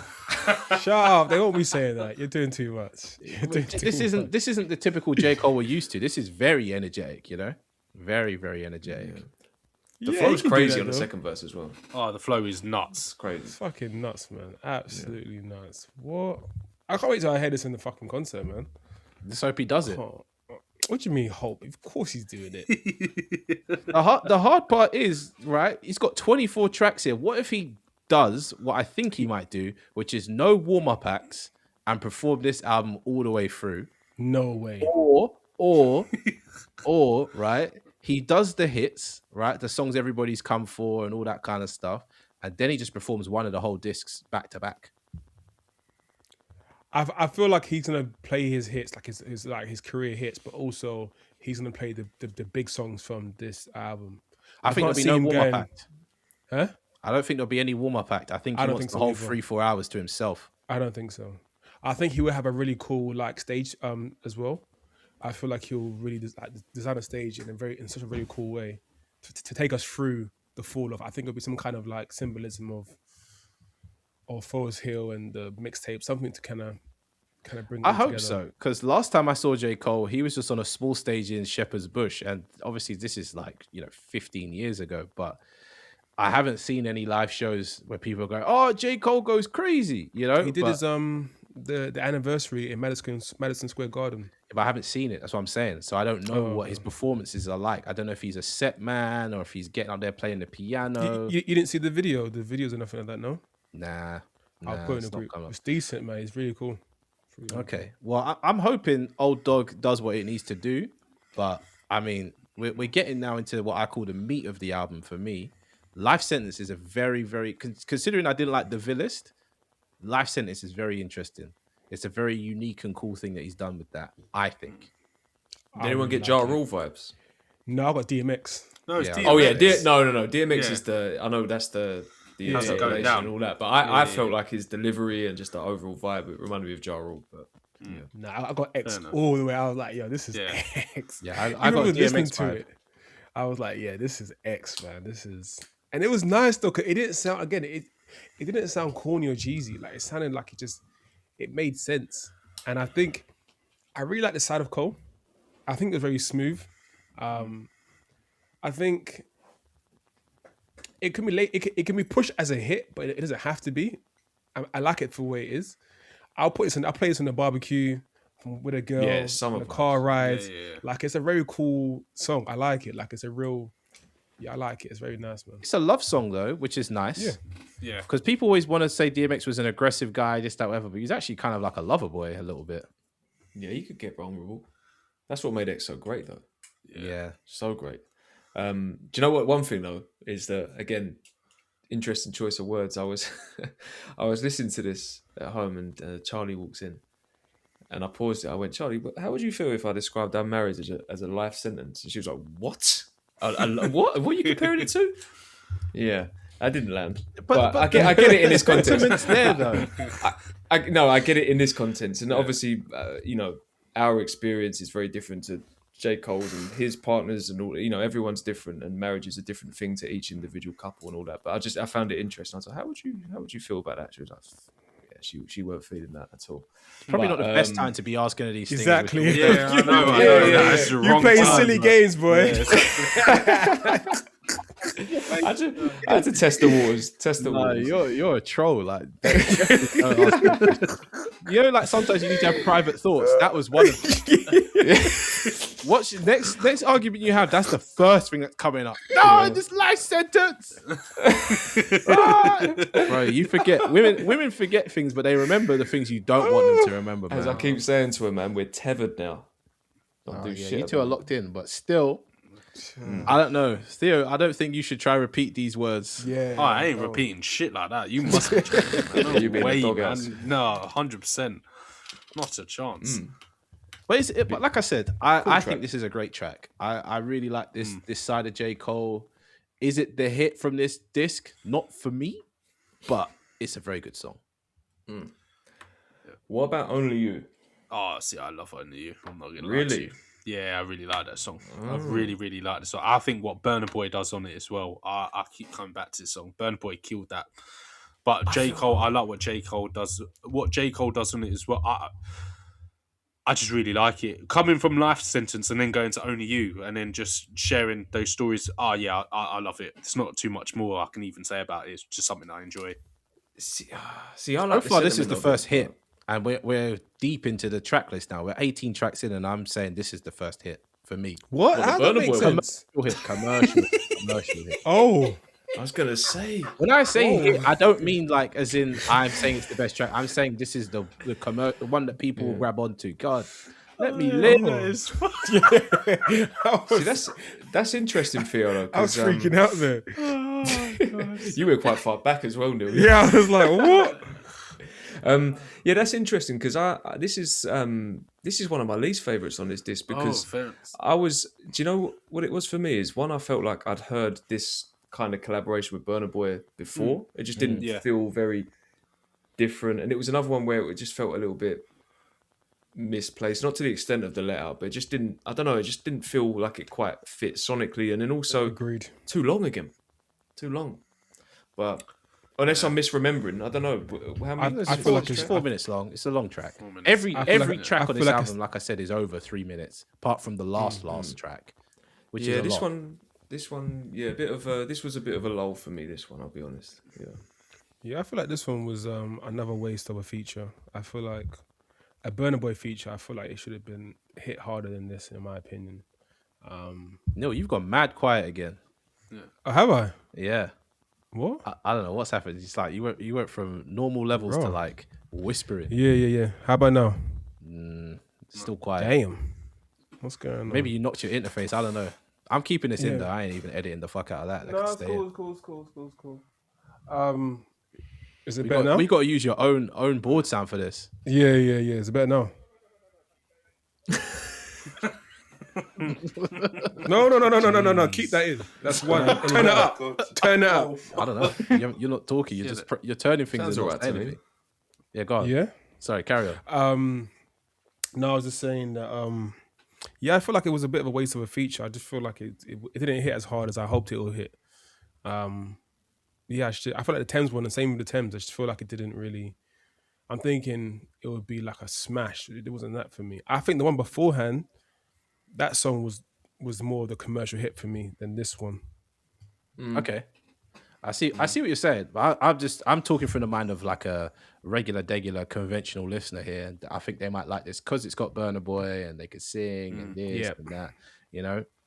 But I think we're into a good part of the album now. Like for me, disc 2 flows and goes a lot better than say disc 1 did at this point. Because by this point in disc 1, I'm lost, but in disc 2 now, I'm locked in. Do you know what I mean? I'm enjoying it. I'm locked in.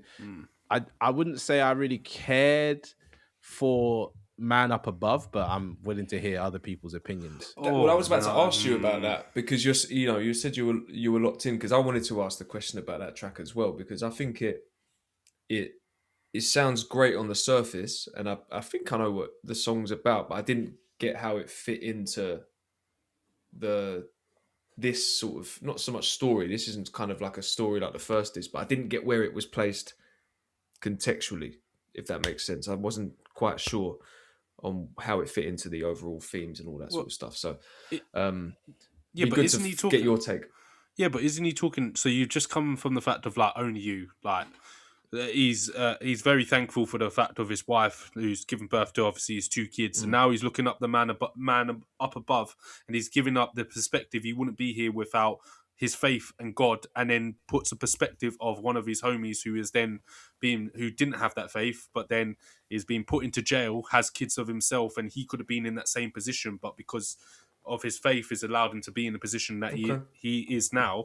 And then towards the end of that song, he even talks about how his homie in prison is now turning into faith, and how that leads on to different opportunities and doors. That's what I got from the song anyway, especially when I started listening to it more, like really deeply. And then I think when I listen to it deeply, I really enjoy the song, really enjoy the concept of where he's trying to go with it.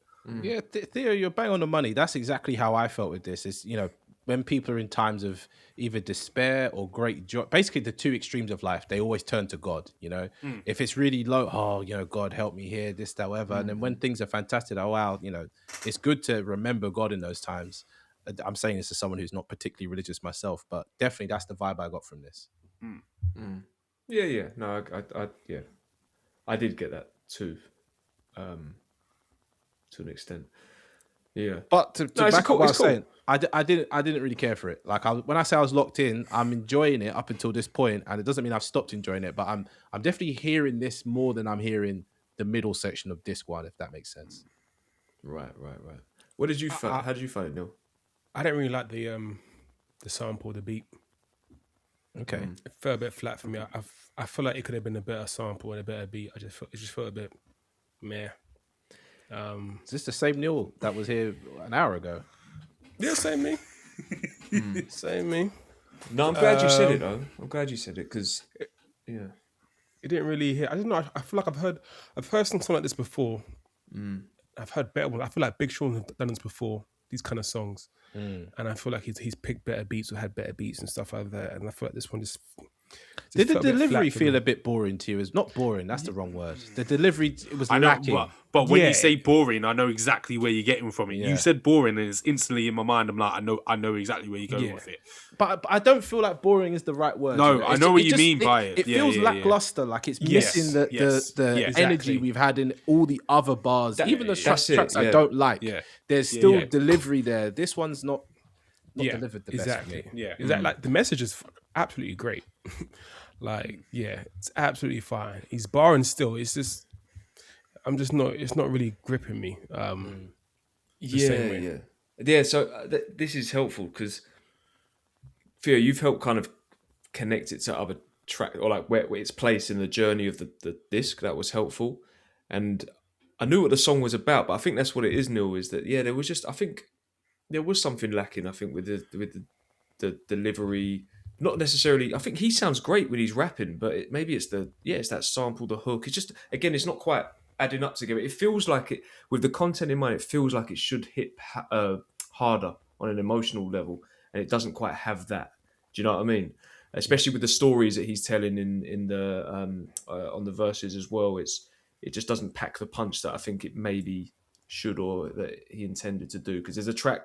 I won't skip ahead too much. There's a track coming a bit later on where you really feel the emotion in it. And we'll get to that soon, but yeah. All right, well, let's keep it moving because as much as this track's not our favorite collective, we can appreciate the message, all that kind of stuff. But the next track, I don't care what you're saying. This is one of the best tracks of all time. Oh, 100%. It's Wow. 10 out of 10. 10 out of 10. her This again. stuff. Yeah, this is 10 out of 10, man. I can't fault this song. This song is absolutely outstanding. For me, it was the fact that Absolutely the concept of what outstanding. was going on for me clicked immediately on the first listen. Like, I don't know if you remember in the chat, but I was like, oh, he's talking about hip hop here, I was like, oh, this is cool when there's people talking about the common and the, whatever kind of interpolation. And this disc feels like there's a lot more of that kind of play going on where he's paying homage to the game Yes. of who he thinks the greats are, right? So Yeah. you're hearing a bit of Outkast, you're hearing a bit of DMX, you're hearing Common, and these aren't we're talking earlier about the mainstream, the big three, the this, the that. These rappers are respected by other rappers, is what I'm feeling throughout this, and we can all agree that we all love Common for what he does and how he does it, and that when he's in his element, no one's like Common.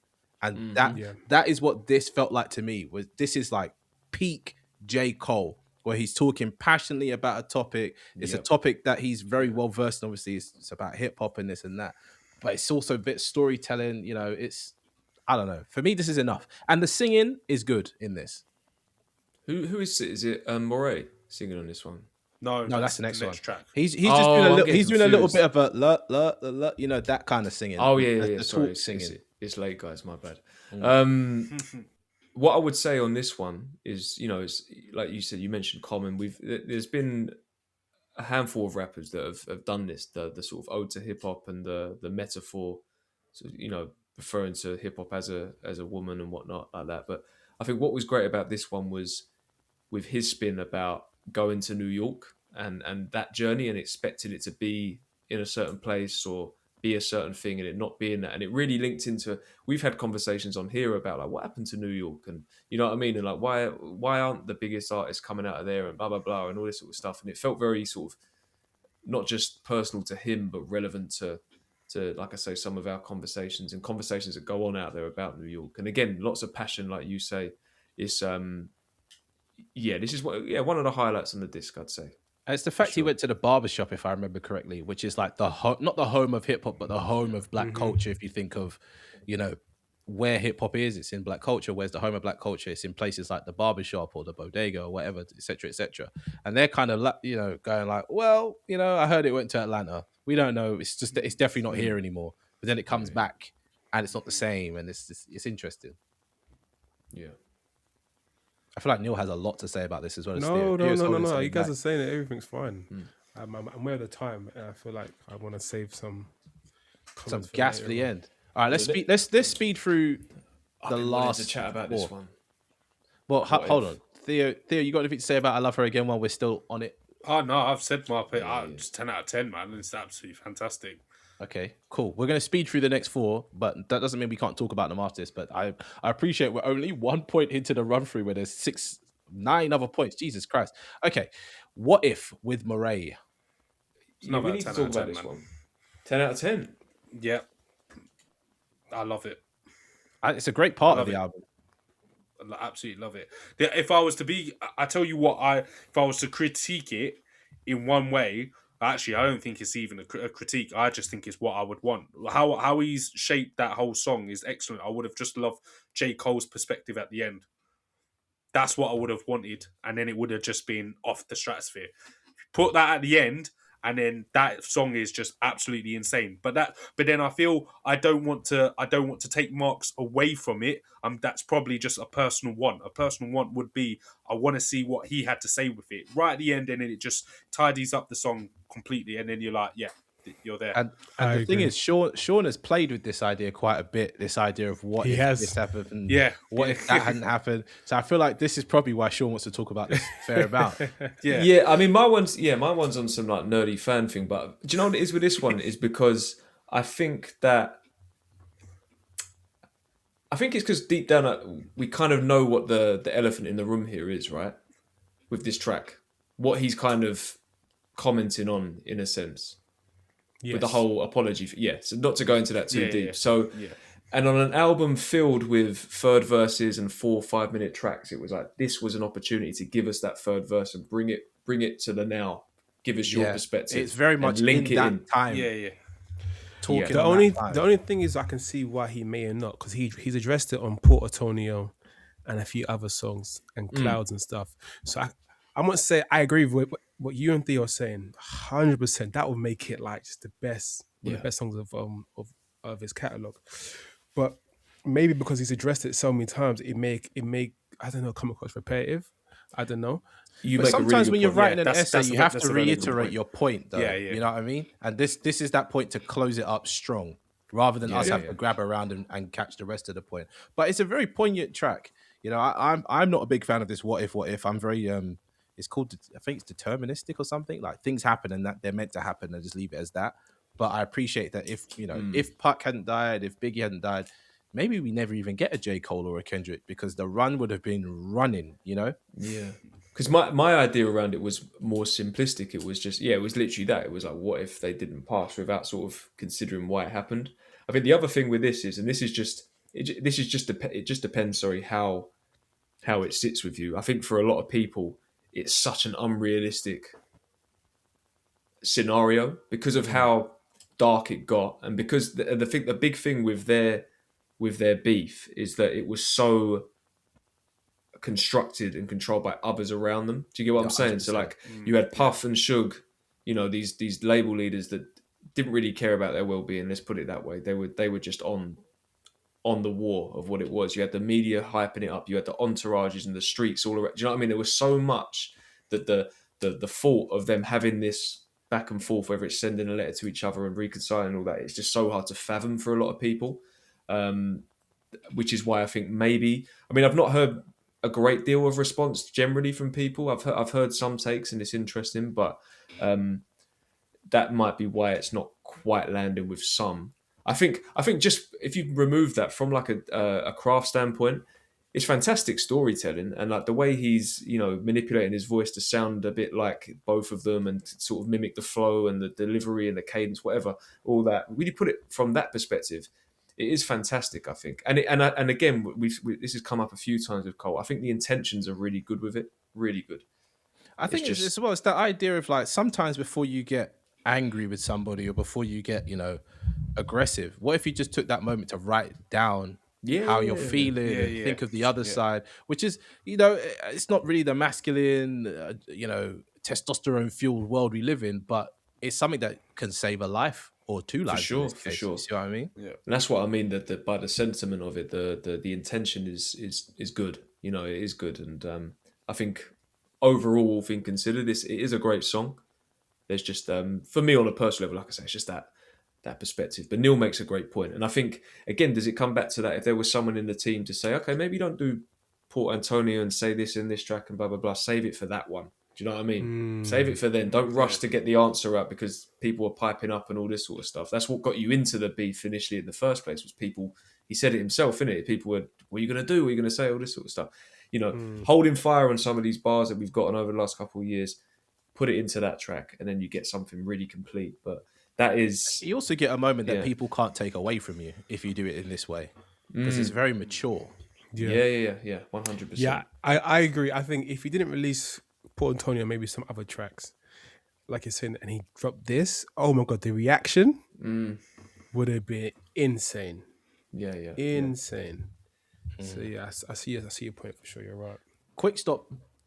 My favorite track. Yeah, I was going to say this is one of my favorites, just because it's great storytelling, and I can vividly see this. It's J. Cole riding around in the old car, trying not to be seen as J. Cole, but it's very obvious when you see J. Cole because of how he looks and all this kind of stuff. And he thinks a hoodie is what will protect him from this kind of mad life that he's involved in. But the proof being, without the hoodie, someone didn't really clock it was J. Cole, because obviously when you see a rapper, you're thinking, you'll see the car first, then you'll see the chain, then you'll see the watch, and then you'll know. Yeah. But it's like, it's just some random guy in a gas station. He's like, oh, hang on, are you J. Cole? Wait, no, now I'm moving crazy. You know what I mean? Like it's It's a moment that he probably experiences a lot. Do you know what this reminded me of as well? Remember that episode? I think it's season 2 of Atlanta, where Paperboy is like, I can't remember where he is, but he's somewhere, and he kind of gets stranded, and then there's 2 guys like run up on him, and he ends up running into the forest and all that sort of stuff. I think it reminded me a little bit of that, but like to be more serious on it, it made me really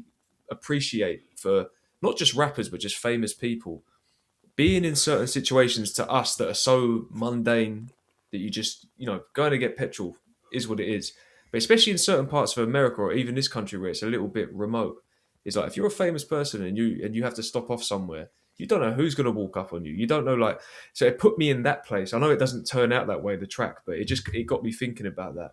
And but then, it's also, everybody wants to have their 5 minutes with you, right? They want to tell you how much they love you, how much they fuck. Like for me, I see famous people all the time. Obviously, we live in London. If I really fuck with them, I might hold them up and shout their name. Like you guys saw when Munya Chihuahua walked past us at town. I was like, hey, Munya. And he's like, oh, I'm like, yeah, I see you, bro. Like, keep going. You know what I mean? I just want them to know, like, you're doing it. You're a big deal. But other celebrities, I just leave them to it. Like sometimes I'm just in a Pret in Marylebone. I'm like, is that so-and-so off the television? mad, and just keep it moving. But then 5 minutes later, one person sees them, then another person sees them, and then they want to take a picture, and the swarm starts to happen. Yeah. And it gets to the point where this person is not unsafe, but they've been taken out of their own reality. Like, imagine you're just trying to live your life, trying to do something normal, and immediately someone comes and starts telling you their whole life story, and you're like, oh, thanks, I was just doing my job. Because that's what J. Cole's doing. He's just doing his job. Well, his chosen job, should I say. Yeah. I think two things I'll quickly say on this one. One was the passion in the delivery. Phenomenal. I know we talk about the storytelling and painting that vivid picture, but the way he's delivering these lyrics this is my kind of shit. And then the second thing is like just the content of it again, just to bring it back to my whole thing around the fall off and all that. Again, this is the kind of exact thing I was expecting when Cole was spoken about the fall off, and I mean, it's kind of mad to think that this guy's been talking about this for 8 years at this point. Like it must be at least 2018 that the idea of the fall off's been around. That's a kind of crazy thing. He was like 10 years into his career and he was already thinking about that. Do you know what I mean? So he clearly, there's a lot of turmoil up there, and I felt that within this song. Or like him sort of coming to terms with his place and like what he's done for people. But this felt like Stan. This felt like an Eminem Stan song. Yeah. You know what I mean? Thank you. Yeah. Is that what 100%. You were trying to wait to get to, was to say that? No, I think Sean was getting there naturally, and I think you just kind of pulled it in together. Like, it's definitely that. But I don't know. I like hearing Sean talk highly of J. Cole, and you, same you, Sam, because you guys tend to have amnesia sometimes or selective memories. So it puts a smile on my face when you guys give him praise for his genius. But you know what it is? I think Sean, I think for you, I don't know. I feel like you like it when he gets into his like introspection and his deep bag, his kind of concept stuff. I think it's funny. This reminds me of Kendrick a little bit. Mm-hmm. Yeah. And but I think one thing I want you to just please remember, he's J. Cole. Listen, like, you said Kendrick. I've not said that name once. I know. I've not said that name I know. What do you mean by he's J. Cole? J. Cole rejects being famous, even though he's arguably very famous. What I'm trying to say is, I feel like Sean in the past, this is very quickly, likes to talk about J. Cole, but he compares J. Cole and Kendrick, which is fine because we all do it, right? But sometimes you shine Kendrick's light on J. Cole and you're disappointed with what you see. Ooh. Wait, what does that mean? No, I get it. So he's saying, like, you look at Kendrick, you look at where he's at, and you go, that's good, that's fantastic. Why is Cole not there? Exactly. Because you look at Kendrick's I'm not saying albums. this is what you say. I'm just saying what Neil was saying. But that's what Sam, you said it right. So I think at times, and I think you'll always be disappointed if you kind of hold them to that measure. And that's what I'm trying to say. Like, they're different artists, and you already know that. But I think sometimes you just got to take it for what it is and just enjoy that. Do you know what I'm saying? I think Cole, I think in the past we have criticized him. Well, but you guys have criticized him for not giving. Not me, motherfucker. Of not giving like certain concepts or deep kind of themes of songs or albums and pieces, blah blah blah. But in some songs, he gives you that quite a lot throughout all of his projects, and I think this is like one of them right now. And I think you love it. Like, well, I know you love it. Do you know what I'm saying? But I feel like I don't feel like he's required to do this all the time. But this just shows. No. But for me and Sean, peak Cole means he's doing peak Cole stuff the whole time. You know what I mean? I think fair points. I think something that does get lost though is that I'm a Cole fan.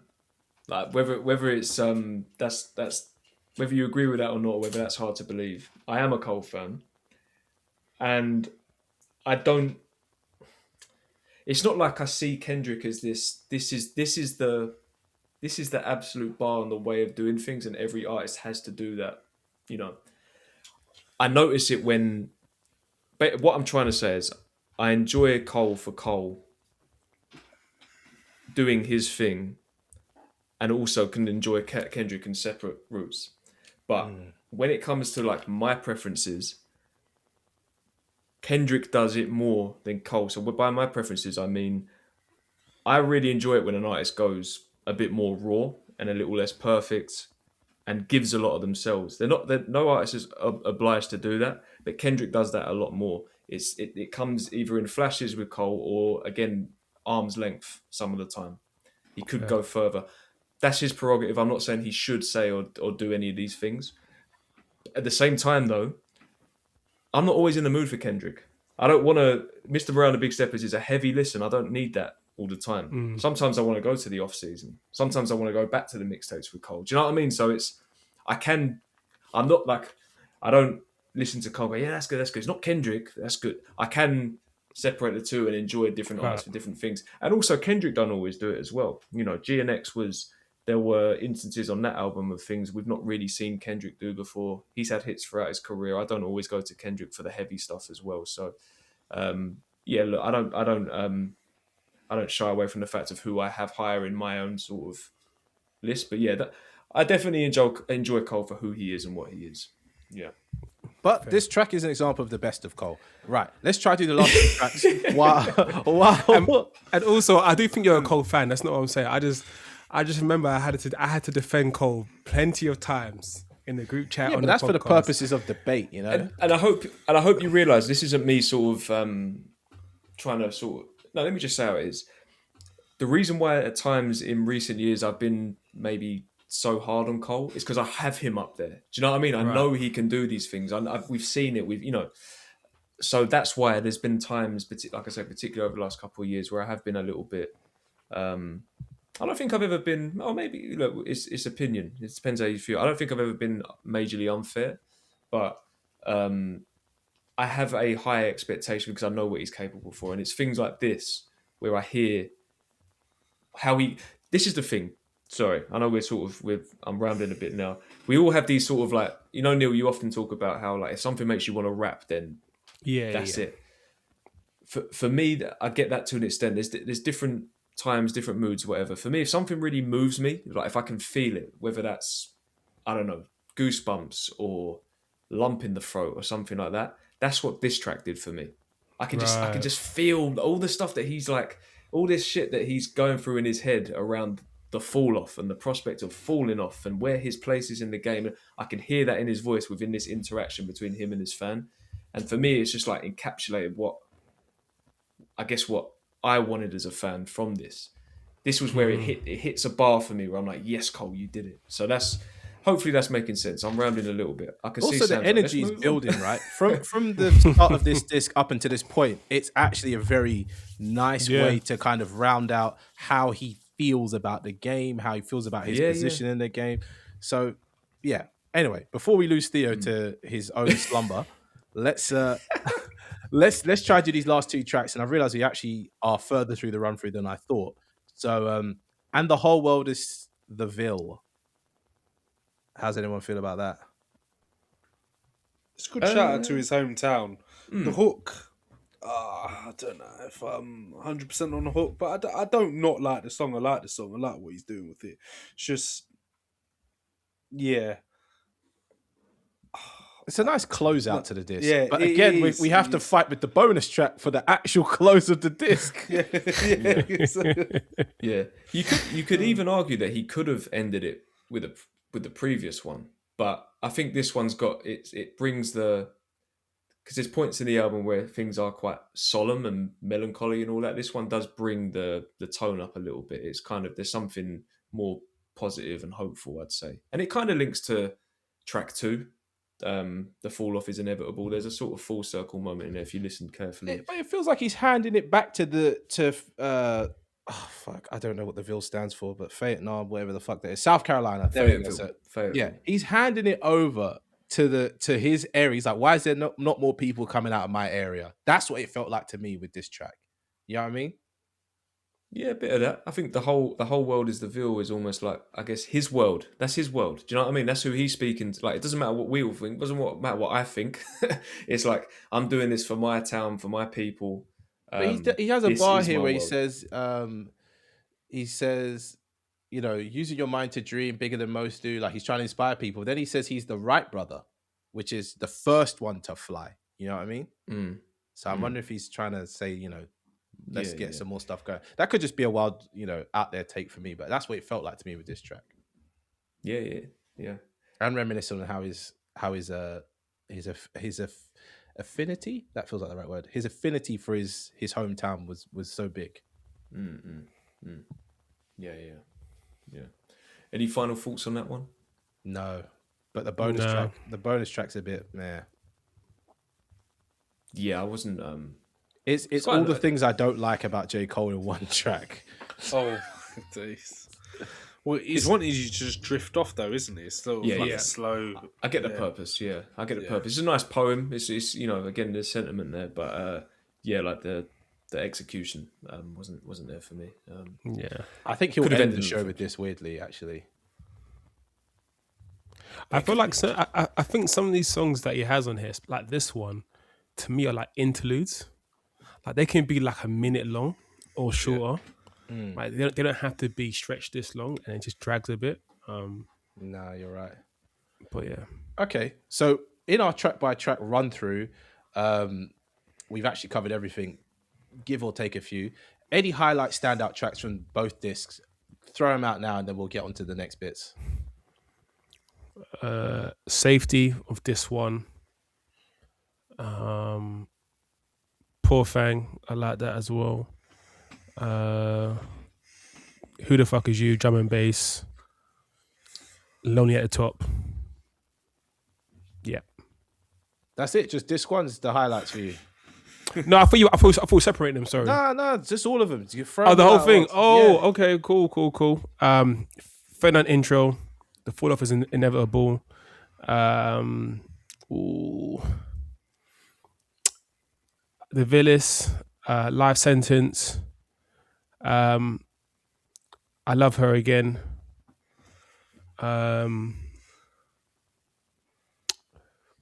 Quick stop. And see, I like What If, but I don't really play it back that often. Like it's a cool concept. I like the concept, but it's not something I play back over and over again. But yeah. Okay. Theo, what about you? And I know you got your track by track ratings, but what ones are 9s and 10s, I guess, is the question I'll ask you. Oh, well, the tens for me are What If, I Love Her Again, The Fall Off Is Inevitable. I think they're my only tens. And then if I'm going 9s, Safety, Poor Thang, The Villiest, Quick Stop. Have I put anything else I think as 9?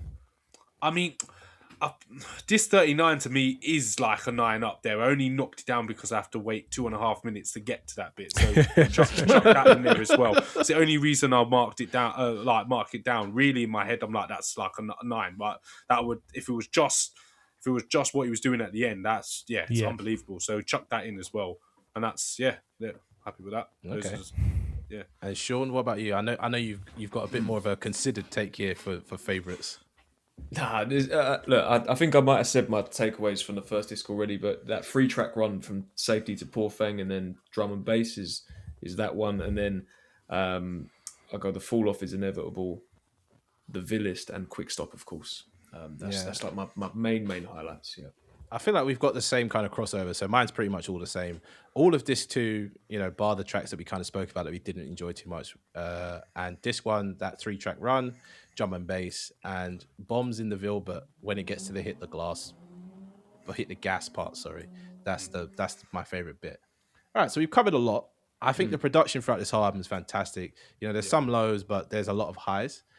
But one thing that someone put on here that they wanted to talk about was, did anything not work for us? I think we already discussed that throughout the whole conversation. we've touched on that, yeah, definitely. I think just one thing I'd add is that do we think that there, in terms of features, were we somewhat disappointed that certain artists didn't appear on here? I was. Okay. Straight up. I was disappointed. I was like, nah, this ain't it. Come on. I think I was hoping for something bigger. Like I don't think. Yeah, out of the features, none of the features, I was like, oh my God, this was a sick feature. There's arguably no features, if you know what I mean. Like, but there's no rap verse. You know what I mean? Yeah. When we say feature, I think what we're really trying to point out here is we want to hear someone else do a whole verse. Or someone else 100%. come in and do a proper chorus. We're not really getting that here. Yeah, No. I mean, some of the names that I'll throw out there some of them are unrealistic, but I'm going to put them in there anyway. The first one for me was never going to happen, but I'd have loved to have heard Jay-Z on here just to.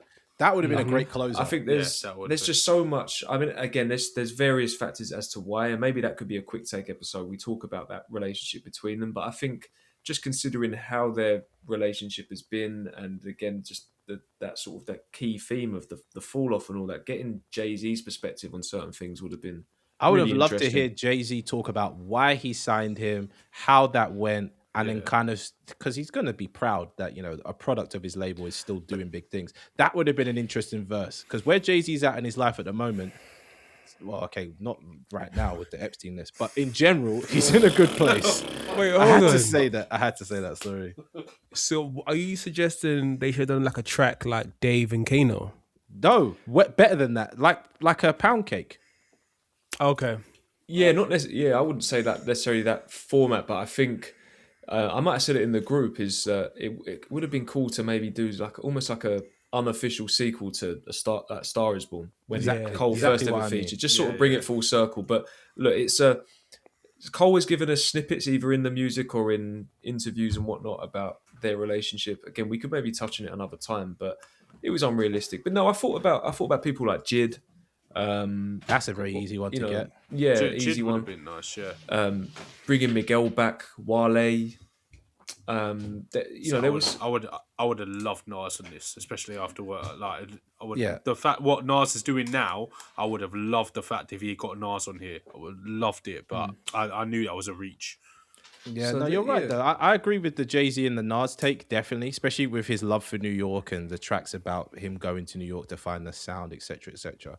But if I'm honest, I would have wanted to hear J. Cole just rapping against somebody else. Like there's no real moments in this where I feel like he's being tested or challenged, you know? It's a bit safe. And I feel like sometimes when J. Cole's on a track with somebody else, we actually see the best of J. Cole. Yeah. I feel like on Might Did He Later, we saw that. Exactly. That And competitive off-season as spirit. well. Yeah, because he's a I think- sportsman at heart. He's just, you know, if you forget his whole thing is basketball and all that kind of stuff, it would have been good to see that. I'm not too pinned down on who, but I just wanted to hear him go against somebody. Yeah. You know? Yeah. Should we talk a bit about the rollout as well? The trunk sales in particular. Can I just say, actually, just off the top, I don't know if anyone's caught on to this. Again, I'm not on socials, but I've caught wind of it. Apparently, there's stuff going around that these trunk sales are performative. Anyone saying that?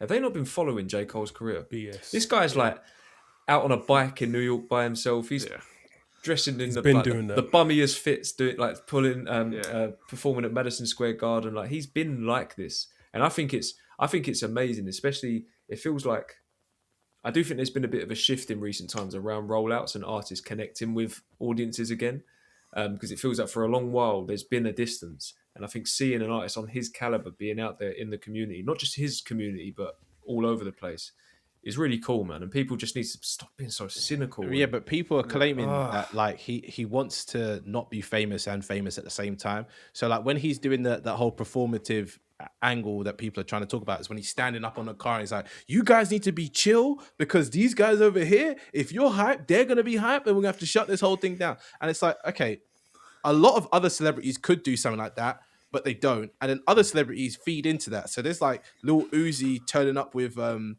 Kai Cenat in an armored truck and dancing on the roof. You know what I mean? Like there's two extremes to this. That's what I'm trying to say. There's two extremes to this, but they're all the same thing. It's like you didn't need to be out there like that doing that, but it's nice that you did. And it's also nice. I've seen so many other videos of him at his listing party. He's got a pen in his hand. He's walking around. He'll sign anything you give to him, but he's not giving everybody that long like, oh yeah, I love your music, this, that, whatever. Da, da, da. He's like, let me sign this for you. Take a picture, keep it moving, because otherwise there's not enough time for everybody. I think he's conscious of the fact that rappers nowadays, you can't get that close to them. You can't touch them like that. And it might inspire other people to do similar things. The problem is the only other people that are on his level, it's not going to work. If Drake tries to do something like that, he's not making out of there alive. People will tear his clothes off. No, 100%. But I think he's good what he's doing. I think for me it reminds me of someone's been doing it for a minute, like La Russell. I think La Russell. No one cares about Russ, man. He can walk down the road. What are you talking about? What do you mean, Russell Russ? can walk down the road. No one's stopping him. Do you know who I'm talking about? Yeah, I know who the guy that does lots of albums every month, every week from the studio floor, and I know who you're talking about. Nah, you're chatting BS. Nah, La Russell, he's one of those ones, man. He's different. He's different. He's different. And it's funny you say that because a lot of people are following him because he's a major success story. Theo's laugh is making this worse than it is. Nah, I'm gonna let him get him off. It's gonna be laughing for a long time. Don't worry, Russell, I got your back. Crazy. Sean's tickled. I'm just saying, I don't think They don't Russell know. is moving like how J. Cole's moving. But I'm saying that Russell's sorry. been doing that before J. Cole. Like he's set up his whole thing as an independent. He's been connecting with his fan base from the jump. He built a stage in his backyard. Do you know what I'm saying? And then Are we talking about the same guy, Russ? No, La Russell. That's what I'm trying to say to you. No, you that's don't know what who I'm you've talking been about. saying. You don't even know what I'm talking about. That's what I'm trying to say to you, La Russell. This is what was so funny. Wait, That's what I was like, there's moments like this where I think if we had video, we would be so big, man. Neil, your face when you were like, "What are you talking about?" Yeah, I was like, it was gold. It was gold. Same time though. Who the fuck is La Russell, bro? What are we Well, you need to know. I'm putting you on, man. I'm getting notepad and pen. Karen. Nah, La Russell, he's an independent artist out in the Bay. He's very popular. He's very like Nipsey Hussle-esque kind of vibes in terms of his entrepreneurship in music. He's independent. He has a massive following, and he started with the grassroots. He didn't go the route of trying to make a hit song and make a music video and spend all this money, or try to get a record deal and spend all this da. Like he went that route before. It didn't work, and he said, "You know what? Me and my team, we're gonna just start from the ground up." And he literally built a stage in the back of his thing, and then had fans come to his house and watch him perform. And it got so big and popular, he started to work with bigger artists and do bigger venues all over the California area. And then he toured off that, and then he was able to just get a bigger following, and to the point where people like Too Short, massive West Coast people, or even musicians as a whole, going to his house to perform. Okay. And then what I'm trying to say is, I feel like a lot of artists saw his formula and ran with that because he had a lot more engagement that way. Do you know what I'm saying? He didn't need to go through the main record deals and spend hundreds of thousands on promo. And he did it his own way. He still spent a lot of money, but he did it his own way. And he was more profitable off that. And I feel like, I'm not saying J. Cole copied him exactly, but I'm just saying I think that influenced a lot of artists to show like you can do it other ways, and this will give you better engagement. Because if fans, like we see, can see that you actually fuck with them, they're gonna buy into your brand way more. Do you know what I mean? Like, True. and I think that's what J. Cole is doing. And I think people like Nipsey, La Russell do that, Little Sims, people that actually really care for their fans. I think it goes a long way when they invest into the experience. I think the customer, or us as consumers, we buy into them a bit more. And I think, yeah, J. Cole is definitely doing that in the right way. I just find it funny how the first video I saw of J. Cole in the car with whatever selling stuff out the trunk, it wasn't like a big promo video. It was literally someone on their phones like, "Is this J. Cole?" Do you know what I mean? Yeah. He's like, "Yeah, boy, I'm selling these out the trunk." Yeah. And then the next video I saw, he was driving away from that show he did, and he was trying to scur off. But this one guy's like, "Hey, bro, I came from work, and I want to talk to you. Me and my brother want to talk." And he's like, "Yeah, man." And the guy kept cutting him off. Like, J. Cole's trying to give him the wisdom he wants. Yeah, like, "Oh, you got to keep." But hey, no, listen, man. So I saw a lot of other people's videos rather than like. I don't even think J. Cole had a cameraman with him. You know what I mean? Like, I really don't think he had any intention of making it a commercially viable moment. It was more so, this is for the fans. And obviously nowadays everyone's got a camera in their pocket, so it's okay. But it was cool to see. It won't happen here. It won't work here. Oh, I was going to ask you that question. Do you think it's going to happen here? Oh, hell no. Hell no. People from London don't know how to act, man. Look at what happens at fucking Wireless every year. They storm the gates. Motherfuckers here literally know how to spoil a good time. You know, I think it could happen. No, because Sims did a couple. Sims did a pop up. Sims ain't so cold. did Wiley Sims ain't and cold, Skepta. Man. They can't even keep people out of the Marty Supreme shop. People moving mad. Like, there's not enough security in this country to keep J. Cole safe in that situation. People will come off the roof like Spider-Man. It's not fair. I think there's a way, man. Honestly, because if these men can do a show in Shoreditch or Central and get out safe, I don't see why they can't. I don't see why J. Cole Here's how it can't. happens. J. Cole comes in a helicopter, yeah? They drop him down. And then Helicopter. they have him in a circle. He can't do AG. AG ain't got enough. You see what I'm trying to say? Nah, not AG. I'm talking about the trunk, like just going around, like just casually, and just be like, look, boom, boom, boom. The second one person gets the location, it's finished. I don't know where these jobless people come from, but they are there. I was walking around in central London last week, and there was some random rapper doing like a video shoot. Bro, Right. within 10 minutes, yeah, kids are running from every direction. I'm thinking, how have they found this out? Oh, I saw it on Snap. I was hoping he was still here. And it went from like 15 people who were interested and didn't know who the fuck this guy was to people going, oh my God, oh my God, oh my God. Like, imagine what people are going to be like for J. Cole. Grown men are going to walk out their job to go see J. Cole. But That would be me. They was going to hit the M way immediately. Nearly did for Harry Mack. Oh yeah. To go back though to what you were saying, Sam, is like around the Cole commercial thing is like I think everyone has to just accept that it is part and parcel of it. If you listen to music that is released like in a commercial way, whether that's on streaming or you buy it, you purchase it, everything that artist is doing is quote unquote performative. That's the whole point of it. Do you know what I mean? Otherwise promotion. they wouldn't sell their music. That's why a camera did follow Cole around with this. Doesn't mean that he can't also be genuinely like trying to sort of like, I don't know, reminisce and connect with people on a real level and all that. But to make it like, again, it's like everything these days. Everything's so extreme, and people online are really cynical. But I don't get why people are kicking up so much of a fuss, because it's very much in line with Cole and his brand and his just his whole way. Like when we talk about the big three, it's like Drake and Kendrick are these sort of almost larger than life figures, right? In different ways. Drake's like insanely rich and famous and lives this lifestyle we can't even imagine. Kendrick's had this like savior complex and all this sort of, like positions himself as this, the next, the messiah and all this sort of stuff. And they've both become, like I say, larger than life. Cole's genius has been in the kind of everyday man, relatable. Do you know what I mean? Like, doesn't take himself. No, I was going to say the wrong thing there. But the fact that he does sort of hop between, like, I'm the best, but well, maybe not. And do you know what I mean? Like that's I think something that for a lot of his fans have found endearing. And the fact that he doesn't wear the chains and do all these things that you would associate with a big rapper. So for him to be out there in the community, I don't know why people were kicking up so much of a fuss. It's great, man. I love watching them videos. I just have a smile on my face the whole time I'm watching them. I think it's a very cool moment for the fans that other rappers won't even dare to try to do. 100%. Because they can't. That's the thing. They can't. That's the beauty of J. Cole. They can't do this. Luckily for J. Cole, his fan base is responsible. If his fan base was Gen Z, oh my God, that could have been a horror story. You know what I'm He's saying? just got that way about him as well, though, and he's been doing this. He's been like I remember back in but we've gotta 2016, he remember, was out and about, and a lot of these rappers talking to people are not safe. It doesn't matter who you are and what you're doing, bro. X got killed in his car. Pop Smoke got killed at the crib. Nipsey got killed outside his own shop. You know what I'm trying to say? Like, I'm very grateful that J. Cole trusts his fans, and obviously he has some security, like a small security detail. But it's the fact that he even dared to do it is fantastic, because other rappers wouldn't even risk that. Yeah. Yeah. No, I think people should enjoy it and just stop moaning.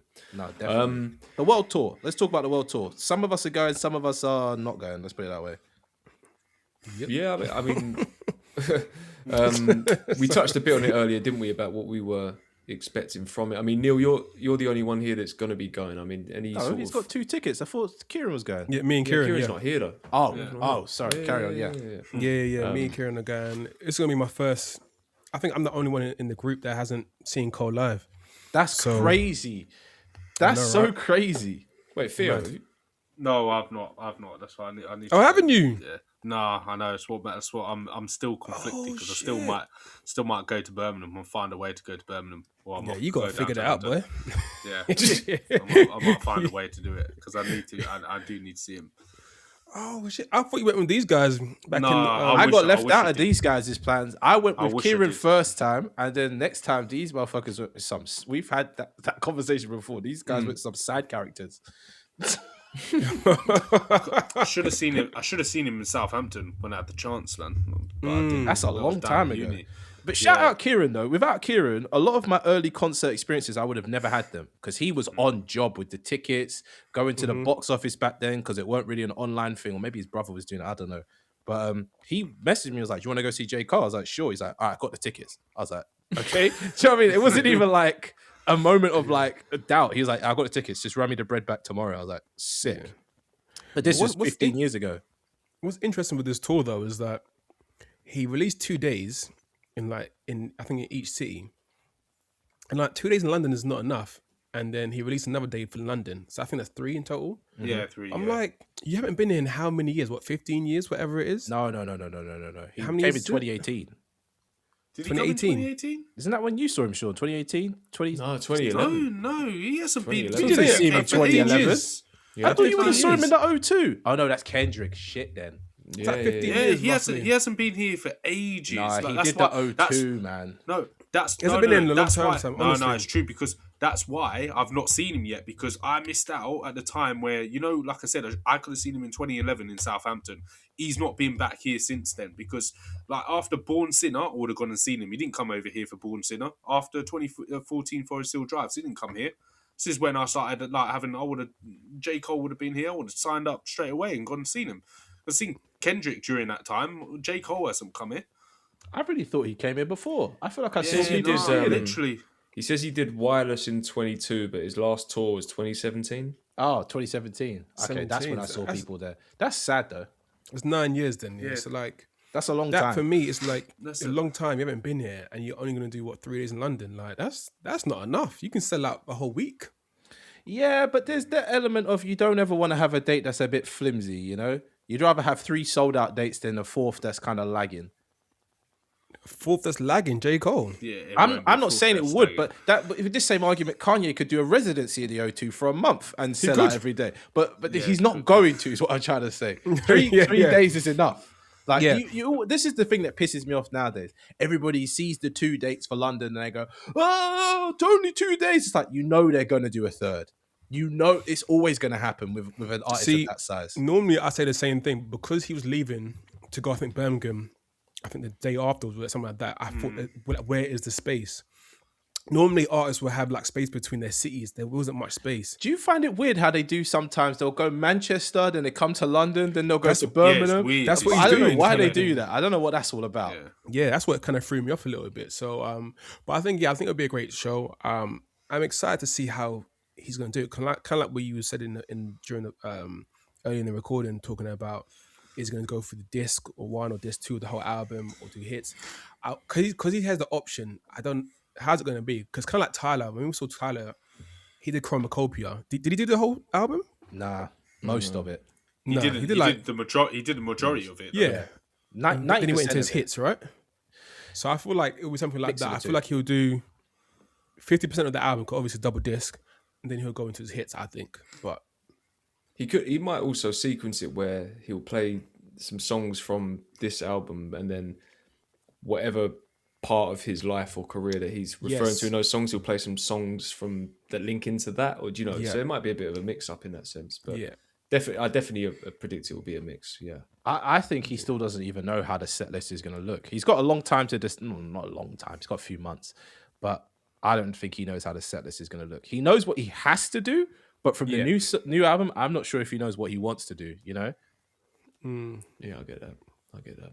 Are we expecting anything further with this role? Hell no. Yeah, Cameron interview? No, that's not. Cameron blew his chances. What do you mean musically, or do you mean like just for the Oh, rollout? so interviews, podcasts, TV, Yeah, promo, yeah. proper the promo. rollout for this one. Yeah. Do you know what? I think so. I think he can do an interview with someone. I don't know. I think who he would should be. do an interview with Rick Rubin. Rick Rubin is a fantastic person to be interviewed by. You don't listen to Rick Rubin's interviews. They're fantastic. I've They seen sit Rick down, they Rubin. play the music, they talk Depends about on it. bare feet. I get it. Oh, you're not. No, Rick Rubin is one of the best. Without Rick Rubin, there's not a lot of good albums in this team. No, I know that. It depends Again, what you he's want, a though, hippie. yeah. It depends what you want from the conversation, doesn't Rick it? Rubin's not a Depends. hippie. If you want, Rick Rubin is the freest white man alive. Let's put it in perspective. It's one man.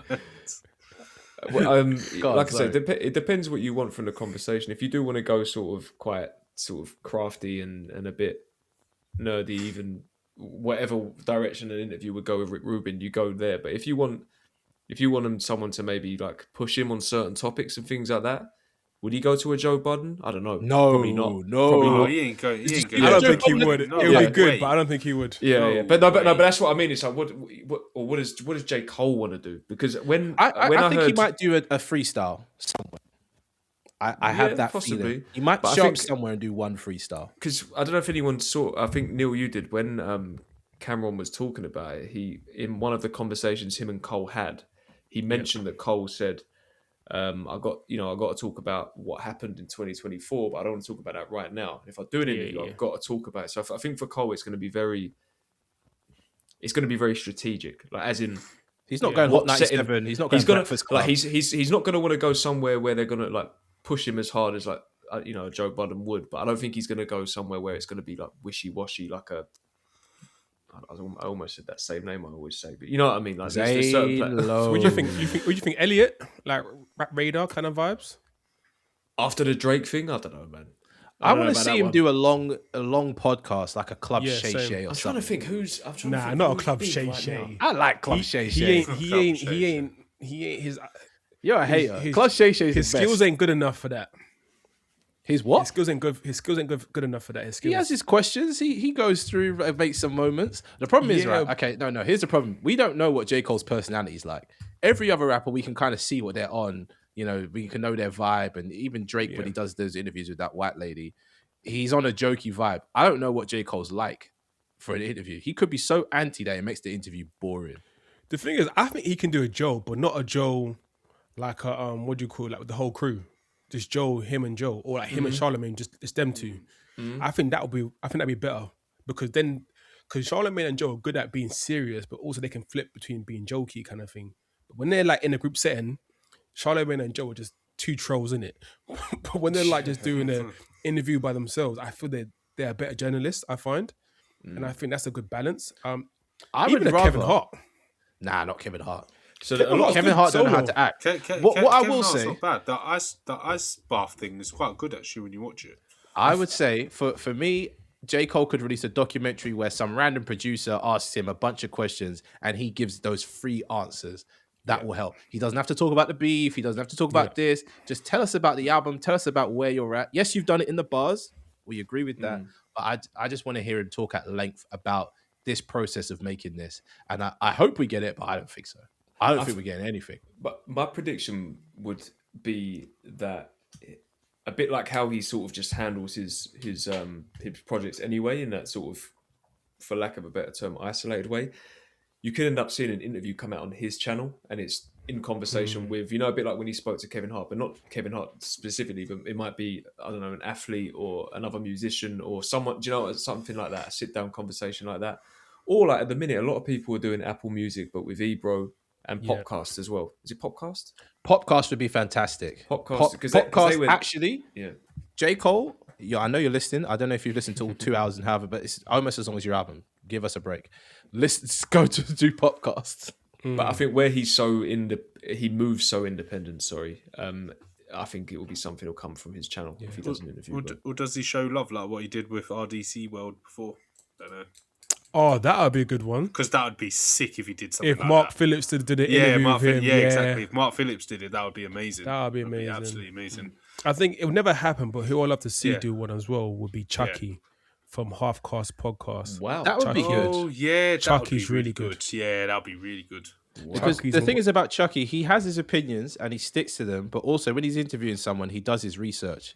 And so he knows what he's asking them. Or even a Julia Denuga. I think he should do some of the UK people. I agree. We are fans of people here and we also know how to dissect bars. Or, I don't know if this is a possibility, but someone like Skepta, if Skepta's a big fan of J. Cole, Skepta and J. Cole talking together. I don't know. I like to see artists talk about other people's art together.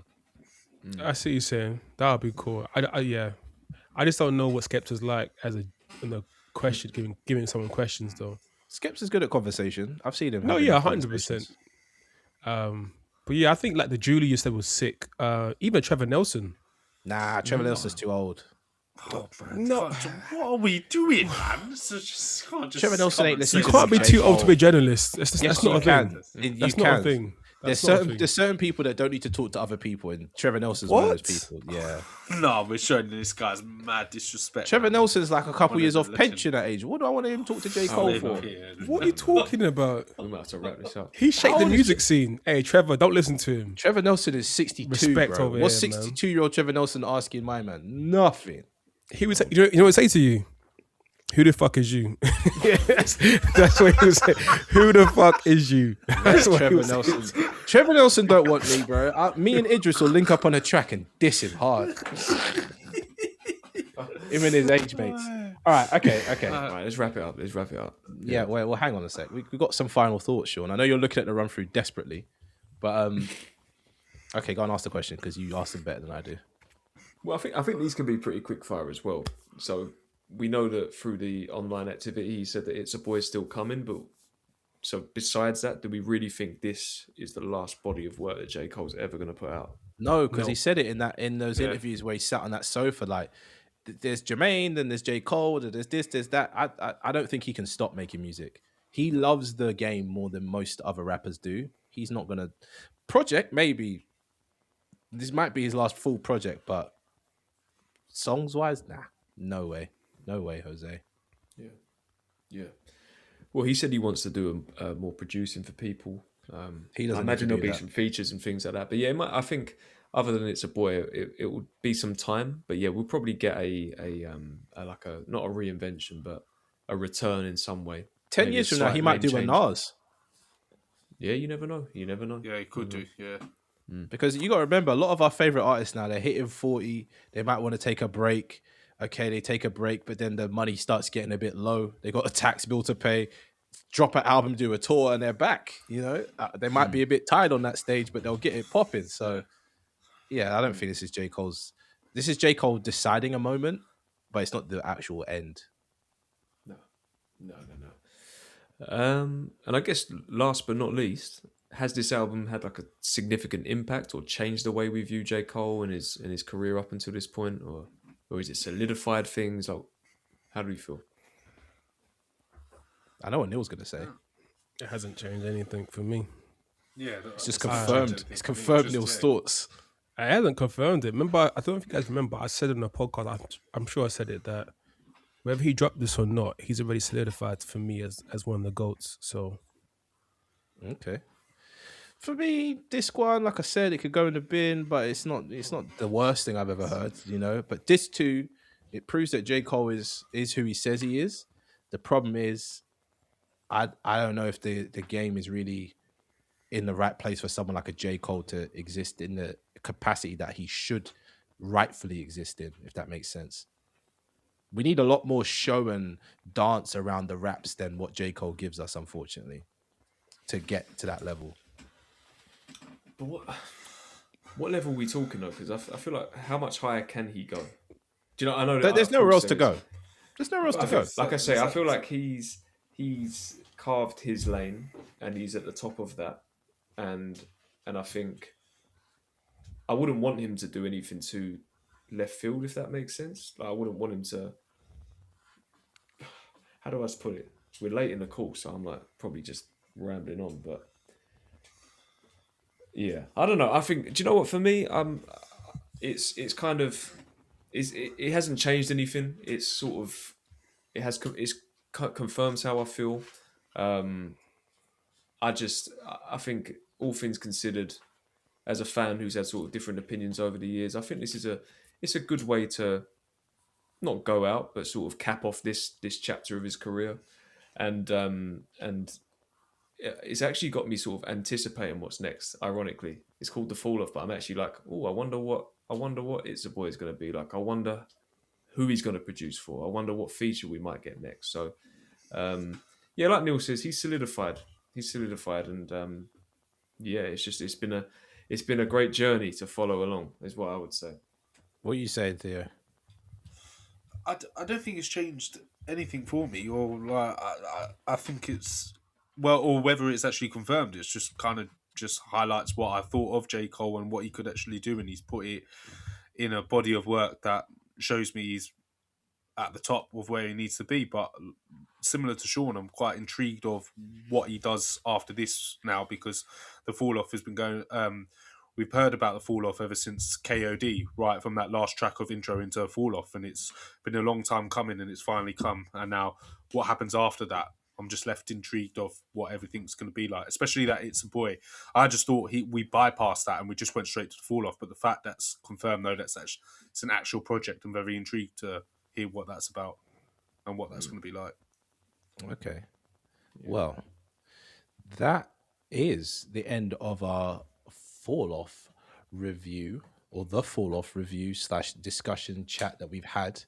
Unfortunately, Kieran wasn't here for it. I'm sure we'll hear points of what he's got to say in a release recap, which will be, well, maybe this will come out after the release recap. Maybe we'll double drop. Who knows? Maybe we'll double disc you. Who cares?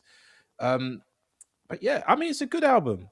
Obviously, if you're a J. Cole fan, you're going to listen to it. But me personally, I think J. Cole has better albums.